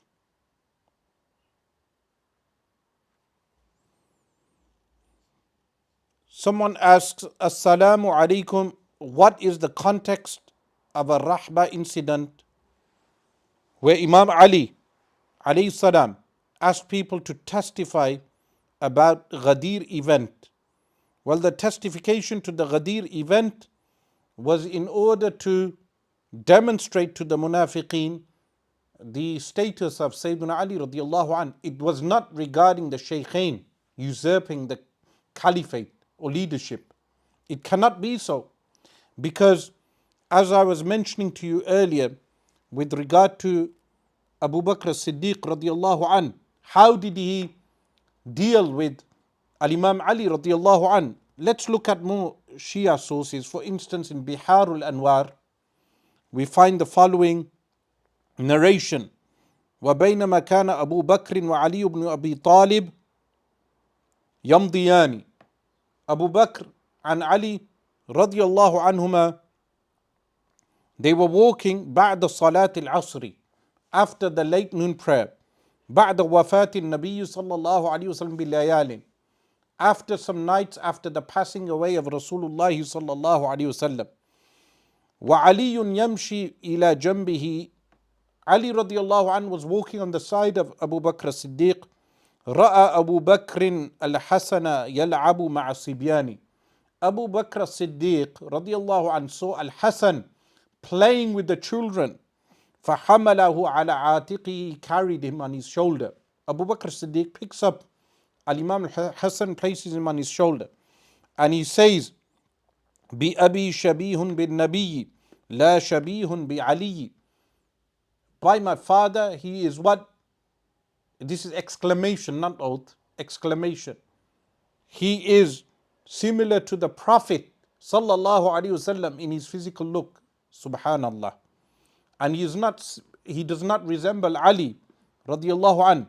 Wa Aliyun yadhaku, and Ali radiallahu an was laughing. This incident demonstrates that there was no actual conflict between the Ahlul Bayt and Abu Bakr Siddiq. This is found in Biharul Anwar, which is from the Shia sources. If you notice, mainly today I have referenced Shia sources, not Sunni sources. Or for instance, how many people were named Abu Bakr in the Ahlul Bayt? How many people? So many of them. For instance, I'll name you 10. 10 people from the early Ahlul Bayt who had the name Abu Bakr. For instance, you have Abu Bakr bin Ali bin Abi Talib, Abu Bakr bin al-Hasan bin Ali, Abu Bakr bin al-Hussain al-Shahid, Abu Bakr bin al-Hasan bin al-Hasan, Abu Bakr bin Musa al-Kadhim. So Al-Imam Musa al-Kadhim, he had a son called Abu Bakr. And they cannot say this was a common name. It wasn't common. It became common due to the Khalifa. Abu Bakr Ali al-Rida bin Musa, Abu Bakr bin Abdullah bin Ja'far, Abu Bakr bin Ismail, from the grandchildren of Al-Imam As-Sadiq, Al-Imam Ja'far As-Sadiq radiyallahu anhu alayhi salam. Abu Bakr bin Abi al-Azm, also from the grandchildren of Al-Imam Al-Kadhim. Abu Bakr bin Isa, from the grandchildren, he was from the grandchildren of Umar al-Atraf. So these are 10 major figures of the Ahlul Bayt who were named Abu Bakr. So of course, there are many other references that demonstrate with regard to the love between Ahlul Bayt and Sayyiduna Abu Bakr as-Siddiq radiyallahu ta'ala anhu.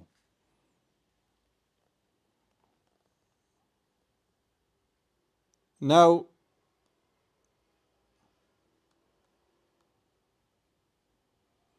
what did Sayyiduna Abu Bakr Siddiq radiyallahu anhu state with regard to Fadak from the Shia sources? From the Shia sources, for instance, we find in the Sharh of Nahjul Balagha of Ibn Maytham al-Bahrani, we find that what is ascribed, that Ibn Maytham al-Bahrani, he states regarding the Sayyidah Fatima radiallahu anha, regarding that he states, Inna Aba Bakrin qala laha, Abu Bakr Siddiq said to Fatima radiallahu anha, Inna laki mali abiki, you will get whatever your father would get. Kana Rasulullah sallallahu alayhi wasallam ya'khudhu min fadak qutakum, he would take from fadak food for you, the Ahlul Bayt. Wa yuqassimu al-baqiya, he would distribute the remaining. Wa yahmilu minhu fi sabilillah, and then he would carry it in the way of Allah. Wa laki ala Allahi, and for you by Allah, an asna'a biha kama kana yasna'u, I will do whatever the Prophet sallallahu alaihi wasallam would do. What does it state? فَرَضِيَتْ بِذَلِكَ, Fatima was pleased with this. وَأَخَذَتِ الْعَهْدَ عَلَيْهِ بِهِ, and she took a covenant regarding that. And then later Sayyidina Ali radiallahu anh, he carried out the same, and Sayyidina Imam Hussain carried out the same. Then what happened? Then what happened is that the Banu Umayyah, they changed this, and then later it was restored by Umar bin Abdul Aziz. That is the correct context of the report people give, that Umar bin Abdul Aziz restored it to what it was. What did he restore it to? He restored it to what Sayyiduna Abu Bakr Siddiq radiallahu anhu would do, what Sayyiduna Ali did, what Al-Imam Al-Hasan did radiallahu anhum ajma'in.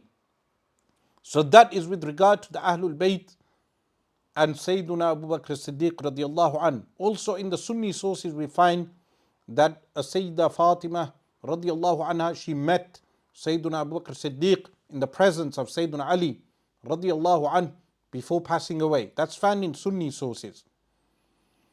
But today I presented the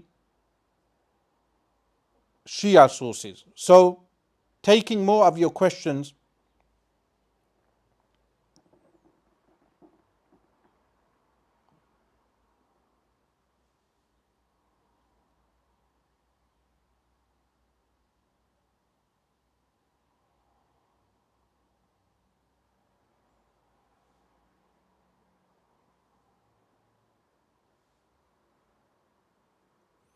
Assalamu alaikum Shaykh. Opinions over people wiping over their cotton socks. Wiping upon socks in general is found in a hadith in a Tirmidhi where it states Masaha Rasulullah sallallahu alayhi wasallam ala al-jawrabain, which is translated as the Prophet sallallahu alayhi wasallam wiped over socks, jawrabain.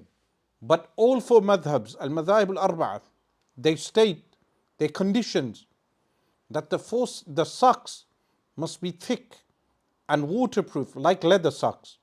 This is even mentioned by Ibn Qudamah of the Hanbali school in his book Al-Mughni. As-samikain, where he mentions the shart, the conditions. Samikain is very thick socks, waterproof like leather socks. So you can get cotton socks that are actual waterproof socks. They would be permitted. But general thin socks are not permitted in all four schools. That's the correct position in the Hanbali school also. Someone asks the question, is lobster halal? The answer is, in the Hanafi school, the lobster is makruh tahriman. It's permitted in the Shafi'i school and it's permitted in the Maliki school. In our Hanafi school, if you follow the Hanafi school, you must stick to it. Whatever school you follow, you stick to the school. It's makruh tahriman in our school. Of course, each school has its dalil. Like in our school, when the hadith states, huwa tahuru ma'u al-hillu maytatuhu. The sea animals, they are halal, the sea is clean, and the animals, the dead animals that come out of the sea are permitted. The Hanafis say that's limited to fish which are caught, and they have their proof in the Sunnah from hadith in Sunan Abu Dawood, the Sunan of An-Nasai, and other proofs. But also the Hanafis, they have the verse وَيُحَرِّمُ عَلَيْهِمُ الْخَبَائِثِ. And then the Shafi'is take that hadith in the general meaning. So they permit lobster, the Malikis permit lobster, but we Hanafis say it's makruh tahriman. Assalamu alaikum Shaykh, can we make dua in sujood? The answer is yes, you can make dua in sujood. Someone asks, is it true that Dhunnun al-Misri rahimahullah ta'ala spoke to Allah? Yes, in a dream. It's possible to talk to Allah in a dream. Like Al-Imam Ahmad bin Hanbal saw Allah in a dream. Similarly, other great awliyaullah, as-salihun, they spoke to Allah in a dream. But does it make what is stated to them in a dream like al-wahi? The answer is no. It's not treated like al-wahi.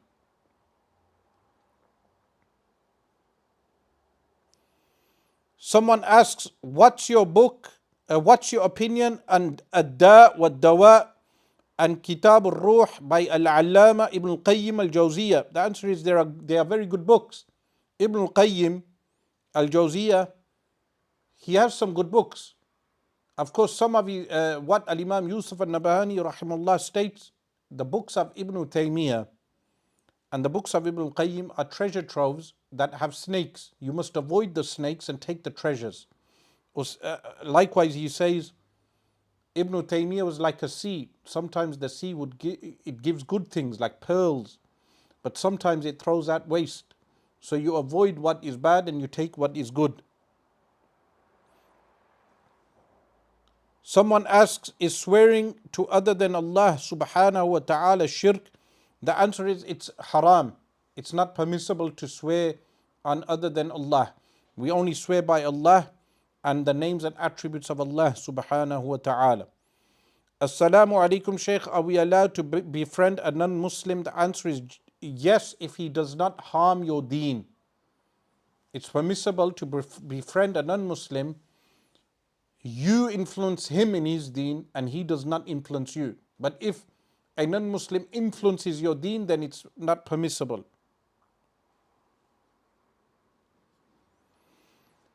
Assalamu alaikum. Any books and resources you would recommend on the rulings of Al-Umrah?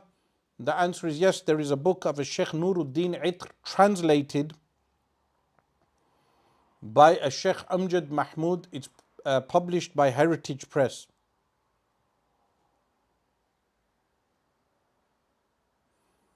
Someone asks, sneaking into places haram when it is not allowed by the place. For example, swimming. Yes, that would be haram. So if someone sneaks into the public baths when they need to pay, they do a haram act. They would need to pay the people.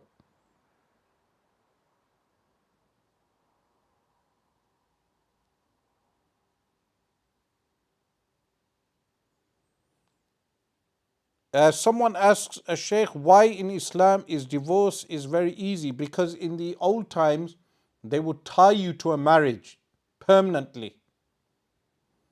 So Islam tied it to the statement of talaq. It was made easy because in those times they would make talaq very difficult for people.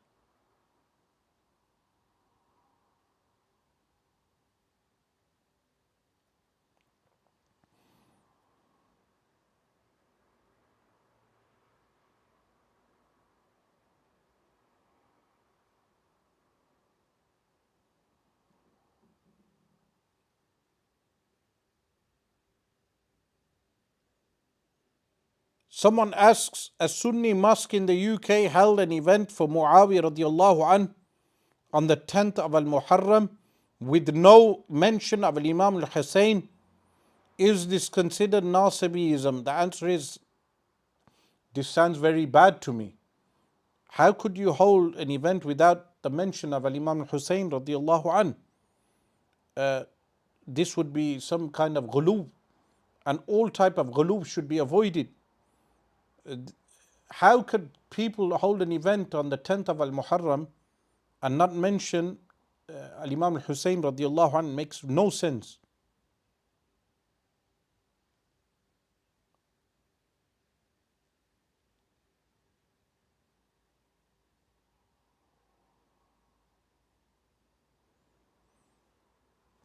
One brother asks, my brother has a gym membership but he don't use it as often. Islamically, am I allowed to go through his membership when, meaning utilize his membership when the center doesn't allow it? The answer is no, that would not be permitted.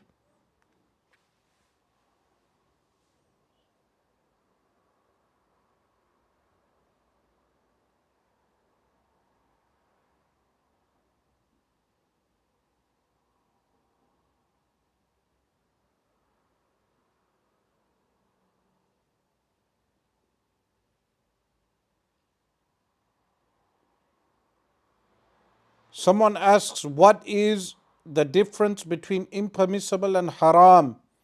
They are the same thing. Impermissible means haram in English.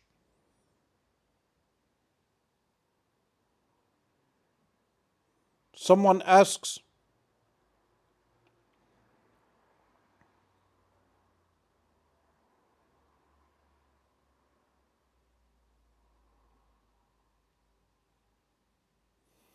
is it haram or makruh to do nikah walima in Muharram?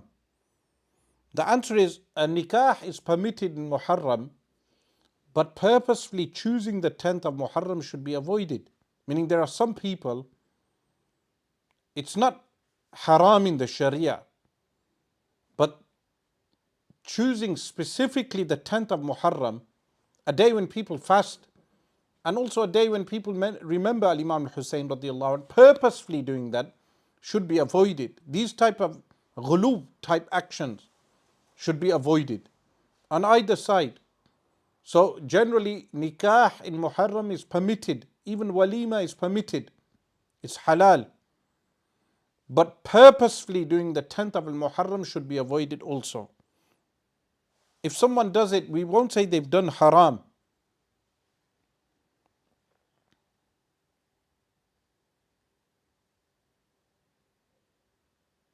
Someone asks, what is ilmul kalam? Ilmul kalam is Islamic theology utilizing the rational mind and logic to defend the Quran and Sunnah. That is ilmul kalam. Someone asks, Shaykh, what course did you do and how long was it?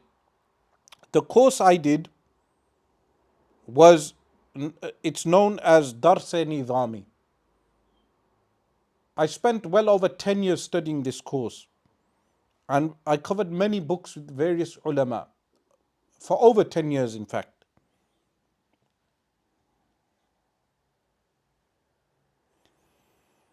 Shaykh, is it correct to say that the word Sayyid is not in reference to the offspring of Imam Hussain, but it is used for someone of great honor? Firstly, the word Sayyid is a neutral word towards anyone of leadership. But when we say a Sayyid in the technical sense, it means the progeny of Imam al-Hassan wal-Hussein. We also use the word Sharif. Assalamu alaikum Shaykh, why do my non-Barelvi friends accuse our beliefs of being aligned with Shia? How do I defend? Firstly, you should say to them, you are Sunni from Ahlul Sunnah wal Jama'ah. Secondly, they may be confused by the fact that we have great reverence for Imam al-Hassan wal-Hussein radiyallahu anhuma, but we cannot be aligned with the Shia because we respect Muawiyah radiyallahu anhu as a Sahabi. But they may be confused because we sing poetry for the Ahlul Bayt. That is the standard Sunni position. The Sunnis across the world, they praise the Ahlul Bayt. You just need to go to the shrine of Imam Hussain in Egypt to realize that. The Egyptians, how much praise they have for Imam Hussain radiyallahu anhu. Similarly in Yemen, in Hadramaut, amongst the Ahlul Yemen. Shaykh, can I accompany my work colleagues to a pub whilst avoiding alcohol and haram food? The answer is no. Take them to a halal restaurant, feed them halal food, encourage them to avoid alcohol. But it's not permissible for you to go to a pub. Assalamu alaikum Shaykh. Any books you would recommend on basic fiqh, aqidah every Muslim should know? Yes, the Aqidah Tahawiyah, you can purchase this with the commentary of Babarti. It's published by Heritage Press.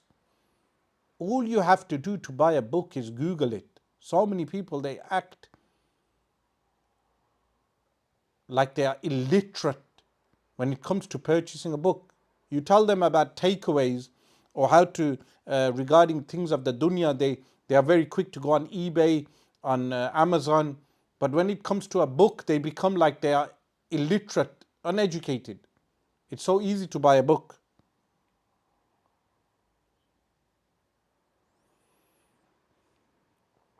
Someone asks, how can we contact you? I have tried contacting SBC Mosque multiple times, but no response. Well, it's best for you to attend the masjid and see me in person at 6 o'clock most days of the week. I am here.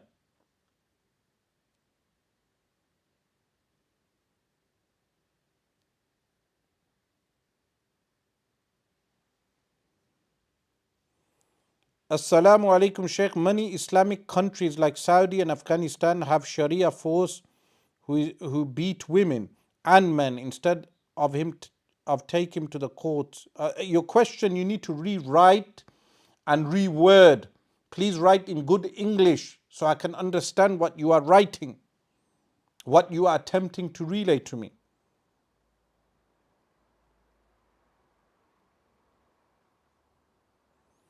What place would you recommend for Dars Nizami? Answer is SBC Masjid in Birmingham, where I teach.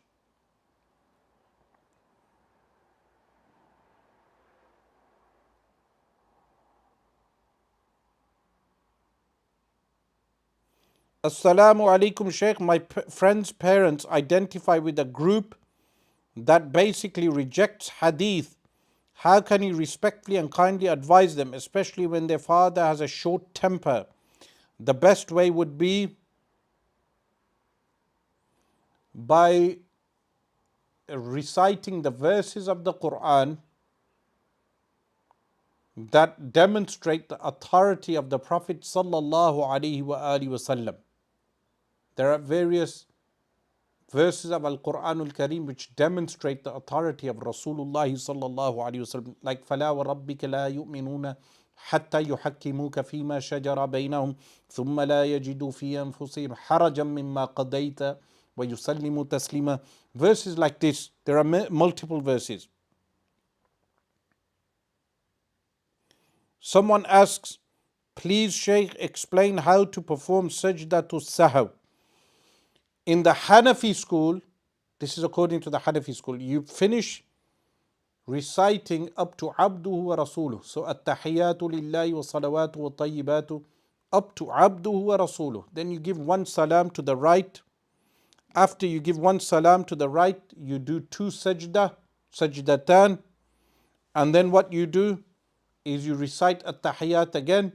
Then you recite the salawat, Allahumma salli ala Muhammadin wa ala ali Muhammad kama sallaita, all the way to the end. Then you give salam to both sides and you have done sajdatul sahw.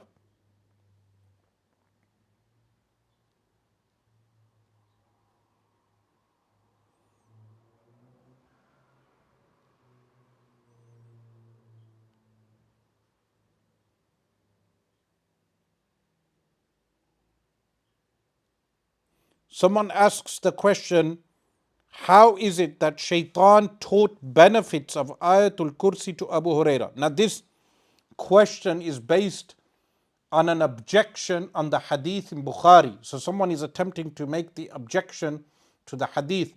The answer is Abu Huraira radiallahu anh forced that benefit out of the shaitan. How? How did he force that benefit?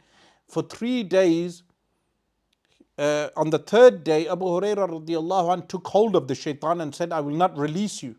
So that benefit was given out of coercion. How is this impossible?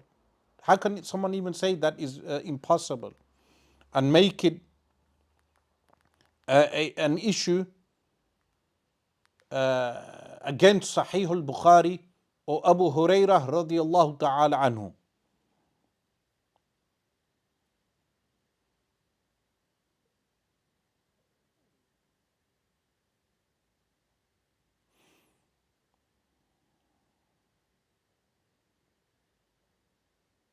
There are some questions which people are asking,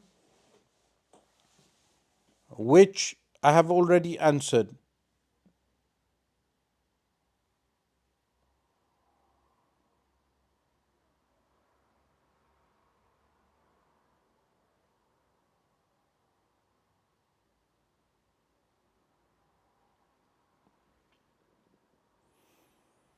So one question is, Ya Shaykh, the Qadianis claim that Isa alayhi salam is dead according to the Quran.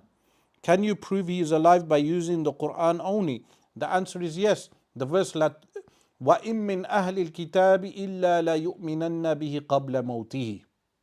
There is no one from the Ahlul Kitab except they shall believe in Isa before the death of Isa.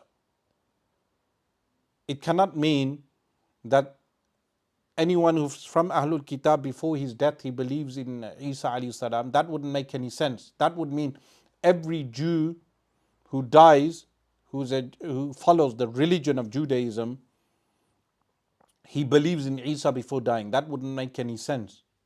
The meaning of the verse is that before Isa alayhi salam passes away, all the Ahlul Kitab will believe in him. That is directly from Al-Quran Al-Kareem.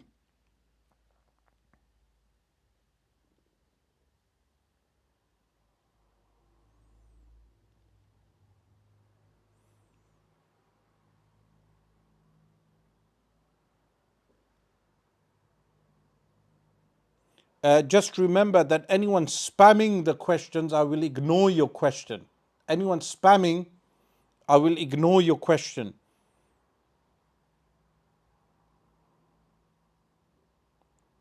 The question is,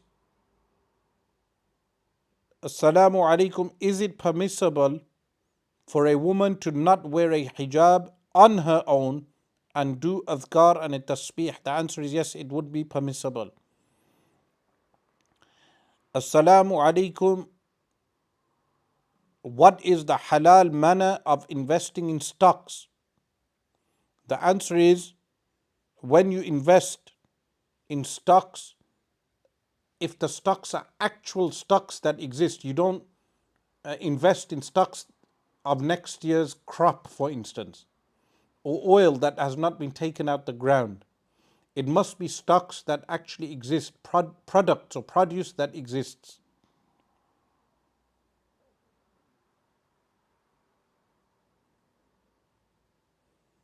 Someone asks, Assalamu alaikum Shaykh, I cheated and wrote the exams. Now I do a job on the basis of those certificates.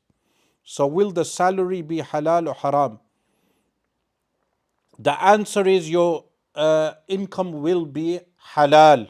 It doesn't affect your income. And do you follow maslaku ala hadrat Ahl Sunnah wal Jama'ah? Thank you very much. Thank you very much for referring to it as Ahl Sunnah wal Jama'ah. The maslak of A'la Hadrat was the maslaku Ahli Sunnah wal Jama'ah. He did not make a new sect. He did not make a cult. He was Imamun min a'immati Ahli Sunnah wal Jama'ah, a scholar from the scholars of Ahli Sunnah wal Jama'ah.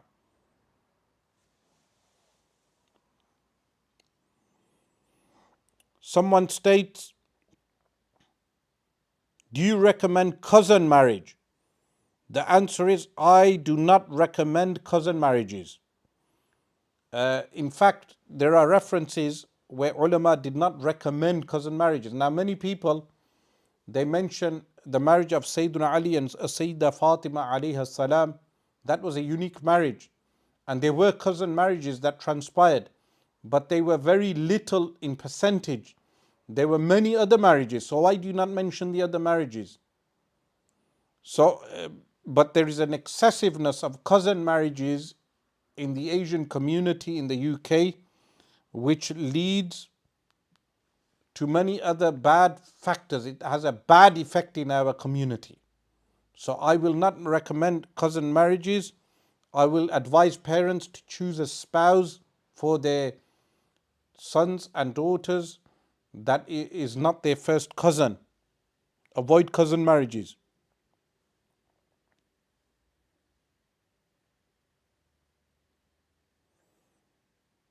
If our old zakat is still due, should we get that one first or the one coming up?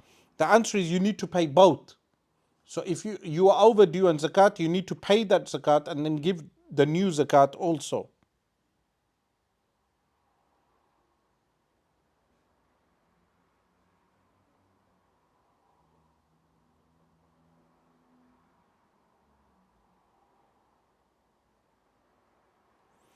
Assalamu alaikum.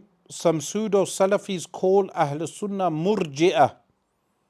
How do we respond? The sect of the Murji'ah were people who denied that amal affects the iman. So the Quran states with regard to the verses of the Quran, Zadathum imana. So we accept that. The increase and decrease of iman we accept. The increase and decrease of iman we accept. So it's false for them to refer to us as Murji'ah. Someone asks, what is your opinion on scholars from Dawat-e-Islami meeting up with those who praise and defend Yazeed? I have no knowledge of this. All organizations, they have good and bad. They would have to answer for themselves. But if I met someone who praised Yazeed, I would reprimand that person. So meeting someone does not necessarily entail that they did not reprimand or advise that person. So there must be a context. All these type of meetings, people do this with me. I may meet an individual. It does not mean I agree with that individual and everything. I may even reprimand that individual. I may even advise that individual. So you need to ask those specific ulama.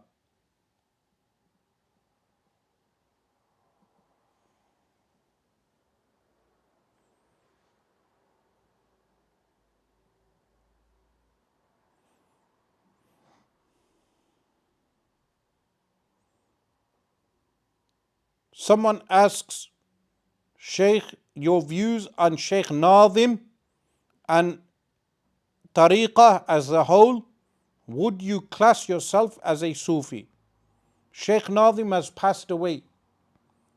So the person who is asking, when they meet me, they can ask me my view with regard to Sheikh Nazim. As for Tariqah, I advocate real Tariqah. And I follow Sufi ulama, the likes of Imam Abdul Wahhab al-Sha'rani, the likes of Shaykh Muhyiddin ibn Arabi, the likes of Imam Abu Hamid al-Ghazali, and innumerable others. So many ulama, Sufi ulama. Do I class myself as a Sufi? The answer is yes. Unabashedly, unashamedly, I am a Sufi.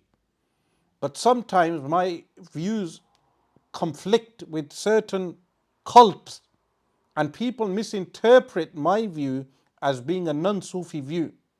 But in reality, those people who say about me that I do not follow the Sufi way, none of them can face me when I present my positions are actually from the books of the Sufis. So do not ever misunderstand me. I am pro-tariqah, good tariqah, real tariqah. I am a Sufi. I advocate Sufism, but I do not advocate bid'ah. I advocate a tamassuk bil Qur'ani wa Sunnah, holding on to the book and the Sunnah. And I ask Allah subhanahu wa ta'ala to make us Sufi in our actions, not just in our qawl, statements. So many people today, they claim that they are Sufi, but they are toxic. A Sufi is never toxic. A Sufi is someone who has good ruhaniyah. Because of the amount of dhikrullah that they do, you feel the ruhaniyah around them. So that is my position on tasawwuf.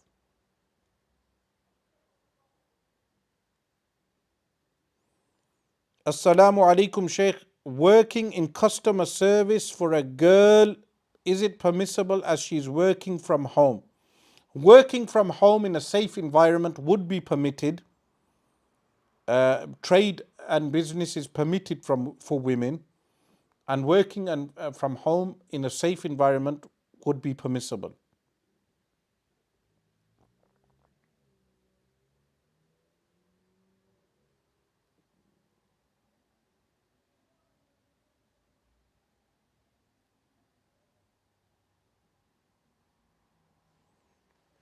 Someone asks the question that why is atheism increasing very fast in modern times? I believe due to ignorance and materialism. Does listening to Islamic talks count as worship? The answer is yes, it does. Sheikh, how can a person encourage new converts you mean? They didn't revert, they are converted, to stop following Wahhabism. Give them the better alternative. English speaking ulama, books written in English, and classes.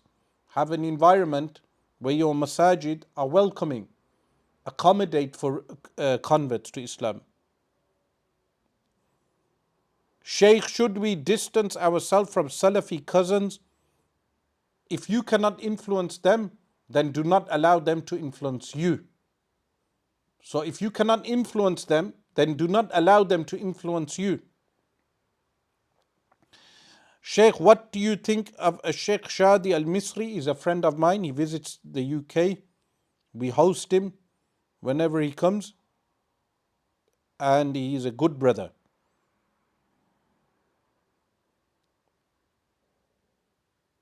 Sheikh, would we receive the same reward, protection in the grave if we listen to Surah Al-Mulk instead of reciting it ourselves?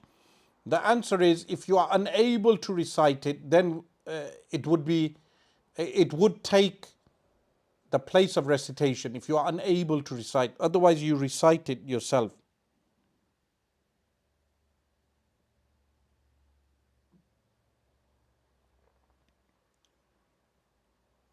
Assalamu alaikum, Shaykh. Your opinion on Albani and Bin Baz, also Ibn Hajar, Barakallahu Feek. You cannot equate Al-Imam Al-Hafidh Ahmad bin Hajar Al-Asqalani, Rahimallahu Ta'ala, with the former two. I have a very high opinion, of course, of Al-Imam Ibn Hajar and his Fathul Bari and his other works, innumerable, so many works. Taqrib al-Tahdhib, Tahdhib al-Tahdhib, and his works are something that are utilized by the Ahlul Sunnah and others.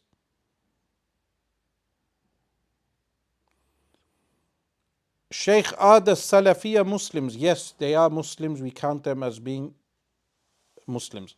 Assalamu alaikum, Shaykh. What is your reply to Shamsi's recent reply to you in regard to istighatha? Well, it was not much of a reply. He was referring to a hadith. So I mentioned in a live stream that when Isa alayhi salam returns unto earth, the Muslims will do istighatha via him. And then he quoted the hadith of Ya'juj and Ma'juj, demonstrating that Isa alayhi salam will be unable to help the Muslims. Yes, in that incident, he will not be able to help them. That is correct. And of course, rightly, they beseech the help of Allah.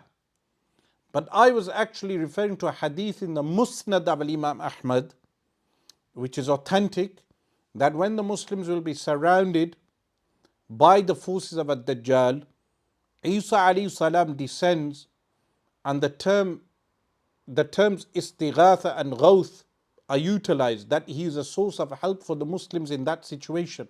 That is the context of the hadith, and that is the short response to Shamsi.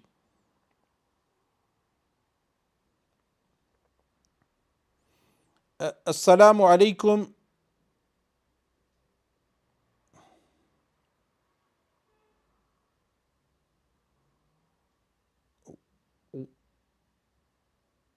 Can you recommend books on tasawwuf?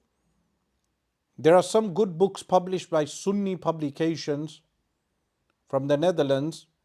They published a book by a Shaykh Abdul Hadi al-Kharsa, that is a good book. They also published Sufis, The Reality of Sufism, by a Shaykh Abdul Qadir Isa, rahimahullah.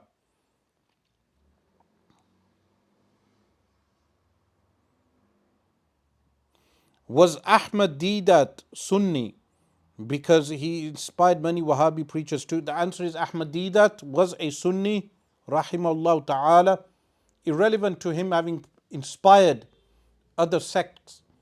His background was Sunni, and he was from Ahl Sunnah wal Jama'ah.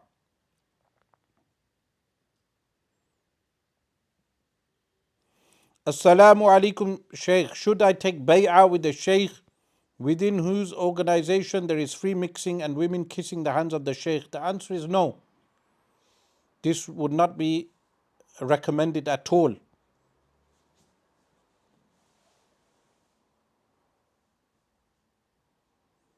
Assalamu alaikum, Shaykh. Do you know of any reliable charities we can provide as zakat to?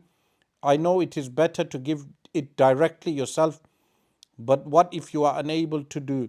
You would have to do your own research on those charities. I cannot 100% validate any charity.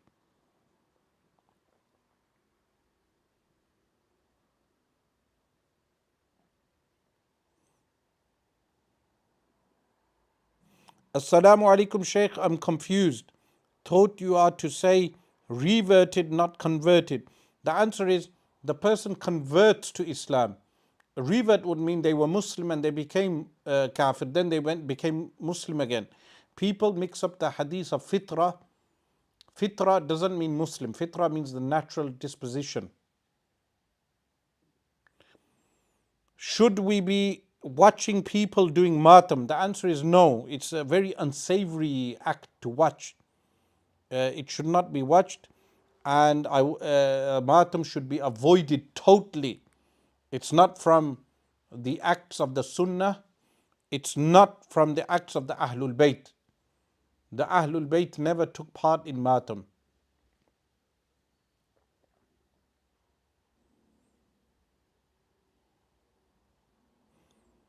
Does the sand of Karbala turn red on the 10th of Muharram, or is it a myth? The answer is it was red. There was redness in the skies, and there was redness under some stones. That is recorded in Tahdhib al-Tahdhib, for instance. Ibn Hajar al-Asqalani rahimahullah, he mentions this. Others also mention it.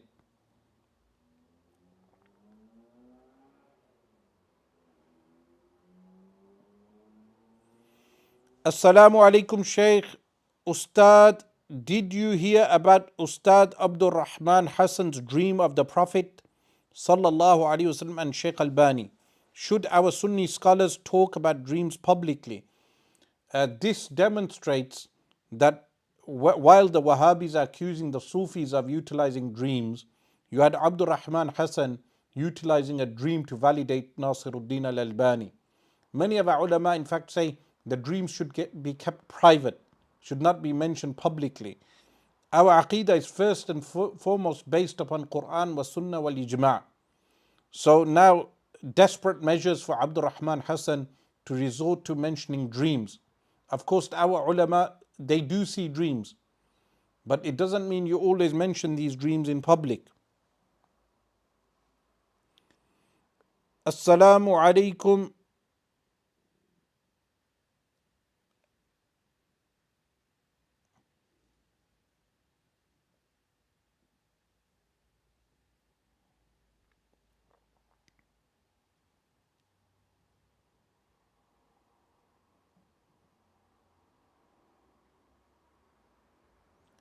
Scientists are obsessed and fascinated with the universe. However, they have studied cosmology for 40 years plus. But how do they not come to a conclusion that Allah exists? Many of them are agnostics. Some of them will be closet theists. They will believe in God. But why they do not mention that in academia is because academia does not deem theism or the belief in a God as having a valid role in the scientific process. So the scientific process is divorced from religious belief, and that is the display that the scientist must give in the public arena. It doesn't mean that the evidence has not convinced them necessarily.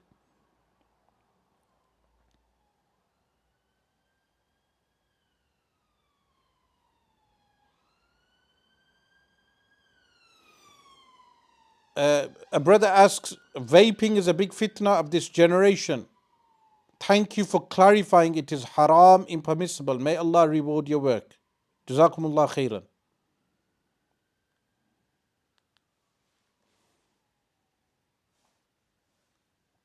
Shaykh, what is your view on Muhammad Hijab playing an actor in a drama with free mixing? Well, I've discussed this with him in previous times. I do not agree with free mixing, and I believe he is taking his fatwas from some ulama that he may trust, but I disagree with it. Free mixing, that is.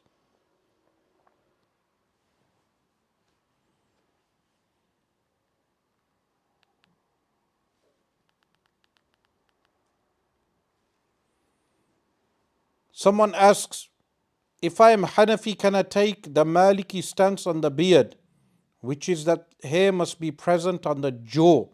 Well, what I read in the Hashiyatul Adawi, firstly, in the Maliki school, they do have the Qubda position. It's a position in the school that it must be a fist.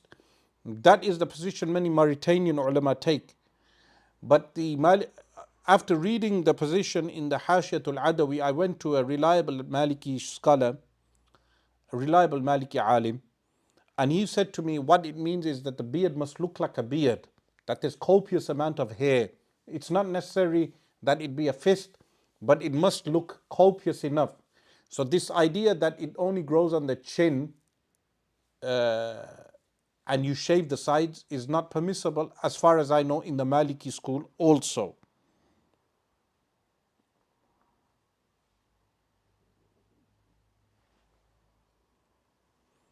Someone asks, Assalamu alaikum Shaykh, I'm currently in Saudi. Can I pray behind Salafi Wahhabis? Please answer. The answer is, firstly, in Saudi you have many masajid that have Ahl Sunnah Imams. In Mecca al-Mukarramah, for instance, you have the son of Shaykh Muhammad Sa'id al-Burhani as an Imam in a masjid. So there are many local masajid that have Sunni Imams. In Ahsa, for instance, most of the masajid are Sunni. The Imams are Sunni. So in your locality, find out if the Imam is a Sunni.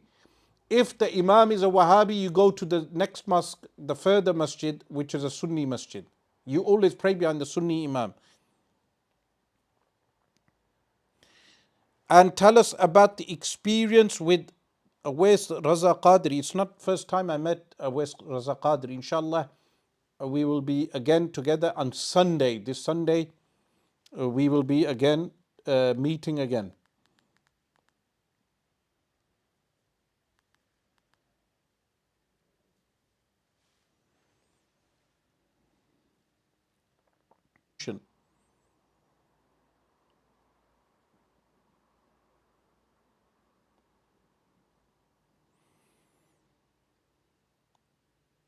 Assalamu alaikum. Can you please explain the Hanafi stance on the fade haircuts? I do not understand from anywhere else. I mentioned this, the qaza' haircut. Qaza' haircut is when in the Hanafi school the ruling is if it goes beyond the width of 3 fingers, if it goes beyond the width of 3 fingers, the length difference, then it is deemed as makruh tahriman.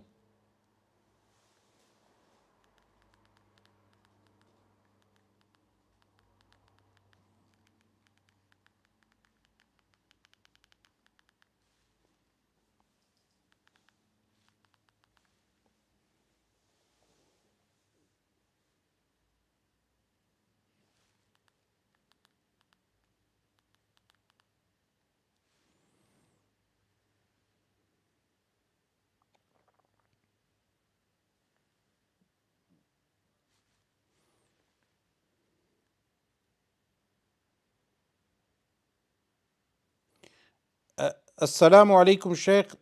Is there a comparison between Zionists and Fir'aun? Well, the answer is that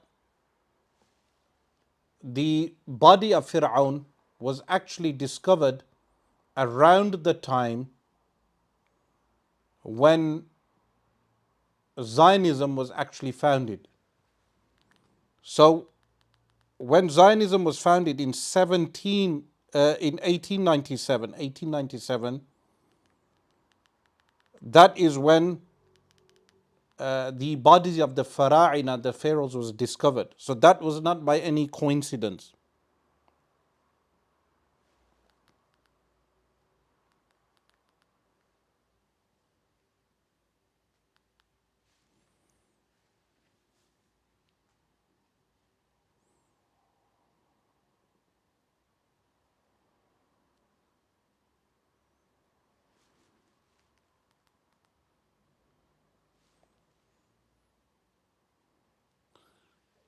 What do we say if somebody claims the Prophets ﷺ sinned intentionally? The answer is that is a wrong position. That is a mistaken position to believe that the Anbiya ﷺ sinned purposefully. Remember, there is ijma' that the Anbiya ﷺ do not sin, and if there is a position which is found, which says that the Anbiya commit saghair. That refers to before Nabuwah, announcement of Nabuwah, as well as the position is what? That those saghair which do not lead to khasis, meaning something which is deemed as despicable. That is what it refers to. But it's qawl marjuh, it's not the valid qawl. That is a qawl marjuh.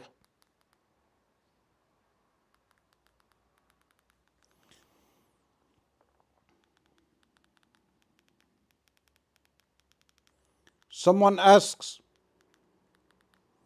what is the best way of choosing a madhab in the West? Choosing madhab of scholars around you or choosing madhab of a soul that resonates with you? Personal inclination. The answer is that you choose the madhab of your community. Whatever the majority in your community follow, you follow that madhab.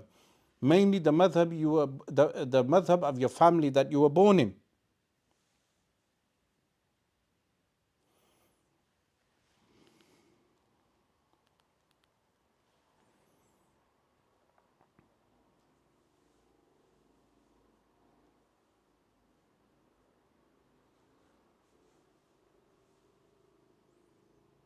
Assalamu alaikum.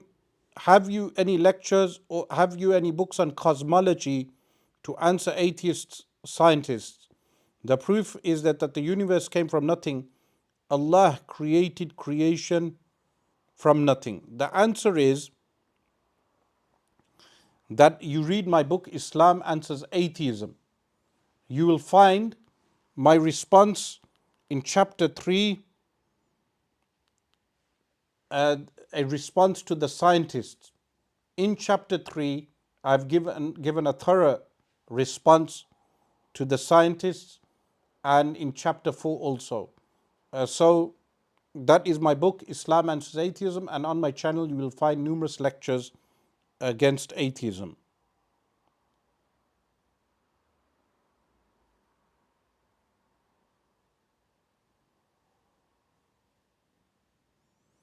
Someone asks, Assalamu alaikum Shaykh, who are the best reciters to listen for tajweed? Well, you have Shaykh Abu al-Kurdi, you have Shaykh al-Khattab, these are Damashqi shuyukh, and you have many others like Al-Khalil al-Husri, rahimallahu ta'ala. A brother asks, Assalamu alaikum Shaykh, genuine question. Why are you Ash'ari when Abdul Qadir al-Jilani rahimahullah was Athari? Barakallahu feek. The answer is both schools are valid. There are not, at the core, the schools do not actually differ on much. The Atharis and the Ash'ira. In fact, the Ash'ira in essence are Athari, except that they utilize mantiq, logic, to defend the Quran and Sunnah. And when they engage with philosophers, they may utilize philosophical terms only to refute them.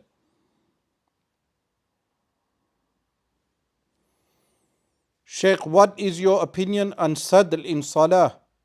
The answer is that's a position, the valid position in the Maliki school, not in the Hanafi school.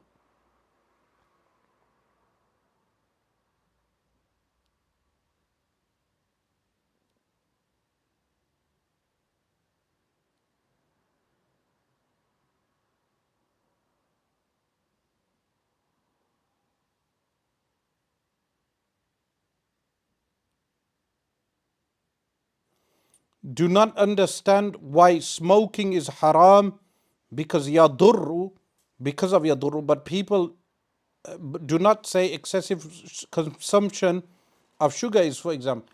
The person is attempting to say, why are cigarettes haram but excessive consumption of sugar is not haram? Well, it does become haram if you have diabetes or near diabetes or excessive obesity to the point it will lead to health problems. So it does become haram in many cases. But tobacco in general harms you. In small doses, it harms you.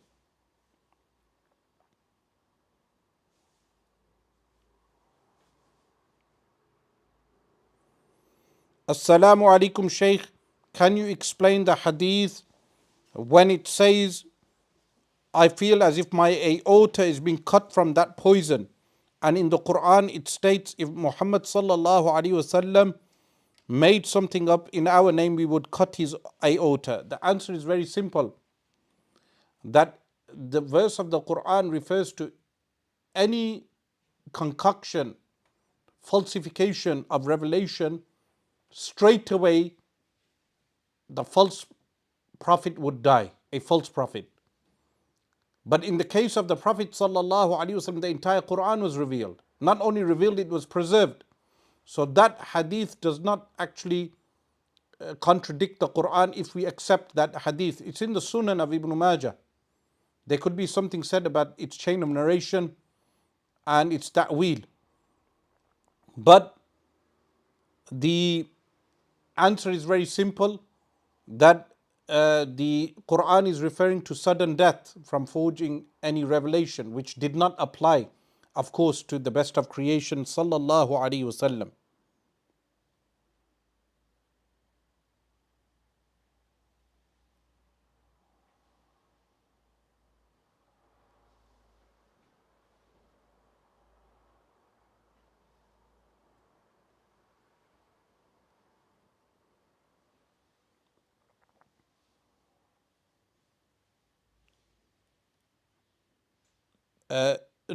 Nanya Business asks, Assalamu alaikum Shaykh, is 3-ply tissue paper a bid'ah? The answer is no, it would not be deemed as a bid'ah.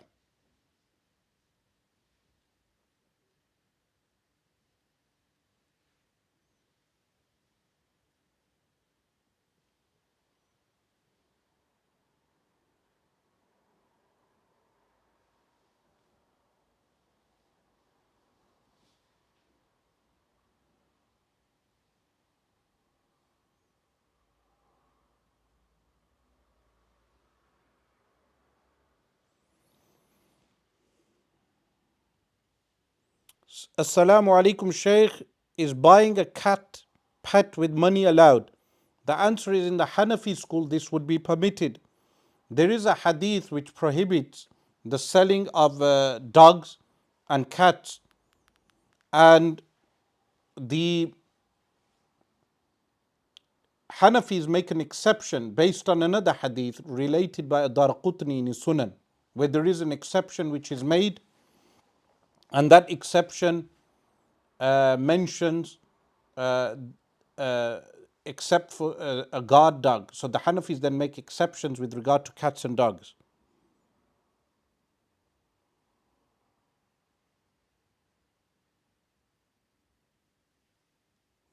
Someone asks the question, what exactly did Sayyiduna Uthman radiallahu anh standardize of the Quran? The answer is that Sayyidina Uthman radiallahu anh standardized the orthography, which is how the words are written down. How the words are written down, the spelling orthography.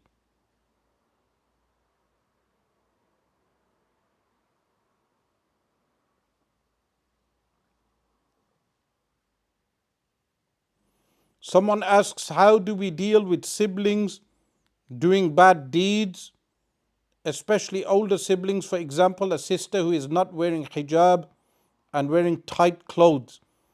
Well, you'll have to explain to them the obligation of hijab with hikmah and wisdom. Leniency in preaching is effective, and explaining the logicality of Islam. If it's haram to rebel against a Muslim leader, why did Imam Hussain rebel against Yazeed? The answer is that Yazeed, the oath of allegiance had not been given. The oath of allegiance had not been given to Yazeed, so it was not deemed as being rebelliousness. Someone asks, Salam Shaykh, is it permissible to wear a topi backwards, or is it considered to be a gangster? The answer is, it would be permissible.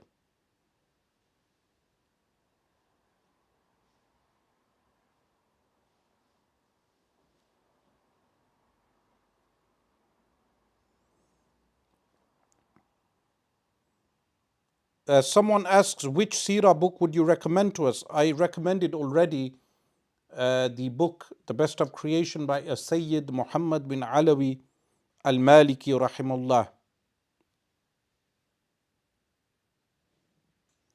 What are your thoughts on the many youth nowadays who are attracted to Hanbali and Salafi, and what is your advice to them? There is a distinction between Hanbali and Salafi. So if indeed you want to follow the way of a Salaf Salihun, then follow the Hanbali school correctly. But you will not find the way of a Salaf Salihun in the Salafi sect.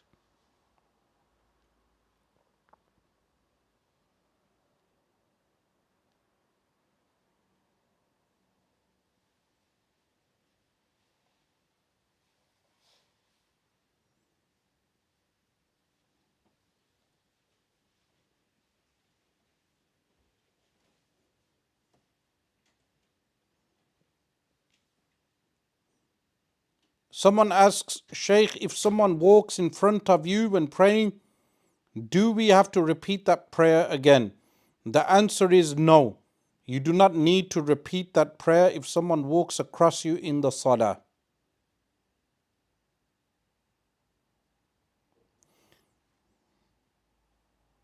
Someone asks the question, who was the first male to accept al-Islam?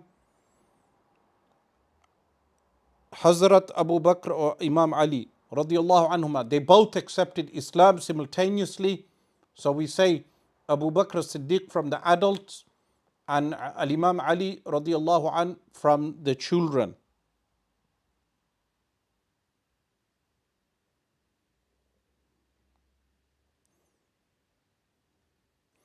Assalamu alaikum. How can Ahl Sunnah stop infiltration of Shia beliefs within it, as this is becoming more and more common? The answer is by extolling the praise of the Ahlul Bayt from authentic hadith, from the Quran, from authentic hadith. You extol the praise of Ahlul Bayt, mention the fadail of Ahlul Bayt wherever you go. Anyone who extols the praise of Ahlul Bayt and then the Sahaba alayhim ridwan, those people will never become Shia. But when you have people never mentioning the fadail of the Ahlul Bayt or knowledge relating to Ahlul Bayt, then as a result of that, some people incline towards becoming Shia.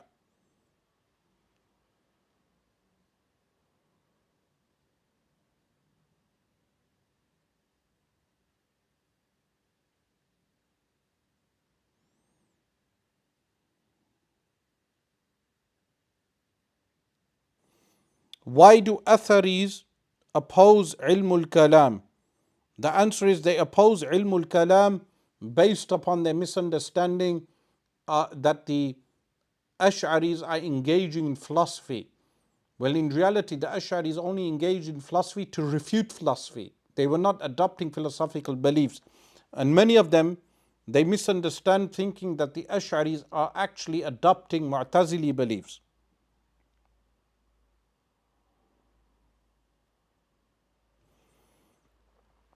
Someone asks regarding what about Aisha radiallahu anha who rebelled against Ali in Battle of Jamal? Is this case haram? The answer is, let's ask Sayyiduna Ali radiallahu anhu. What did he think of this? What did he do?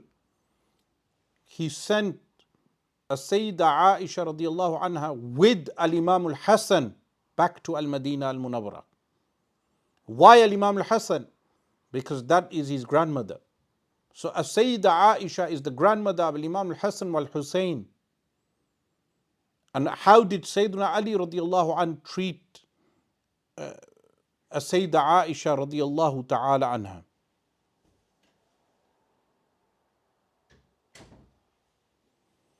Assalamu alaikum Shaykh. My younger brother has been learning with the Ahbash and now comes home and makes takfir of us for the smallest thing. This is one of the deviant points of the Ahbash that they instruct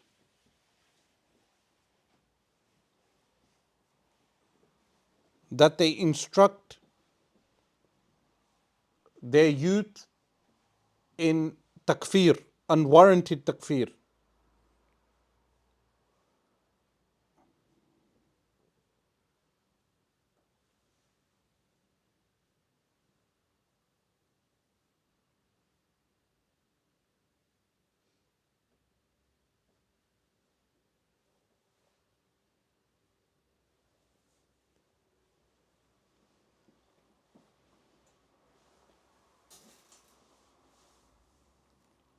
Someone asks, did the Ash'aris have a debate with Ahbash? The answer is yes.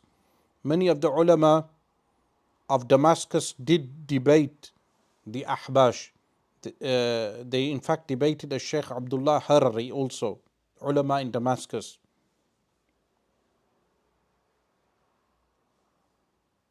What books should one get for refuting Christianity? Izharul Haq is a good book to get by Rahmatullah Kairanwi Rahimullah Ta'ala.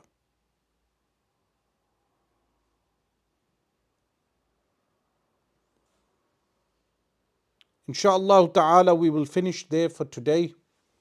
We ask Allah Subhanahu wa Ta'ala that you acquired sufficient knowledge with regard to the events of the 10th of Muharram al-Haram in the year 61 Hijri. Of course, I gave references from Shia sources, and there was much more to be said, but we will leave it for another day, inshaAllah ta'ala. Wassalamu alaikum wa rahmatullahi wa barakatuh.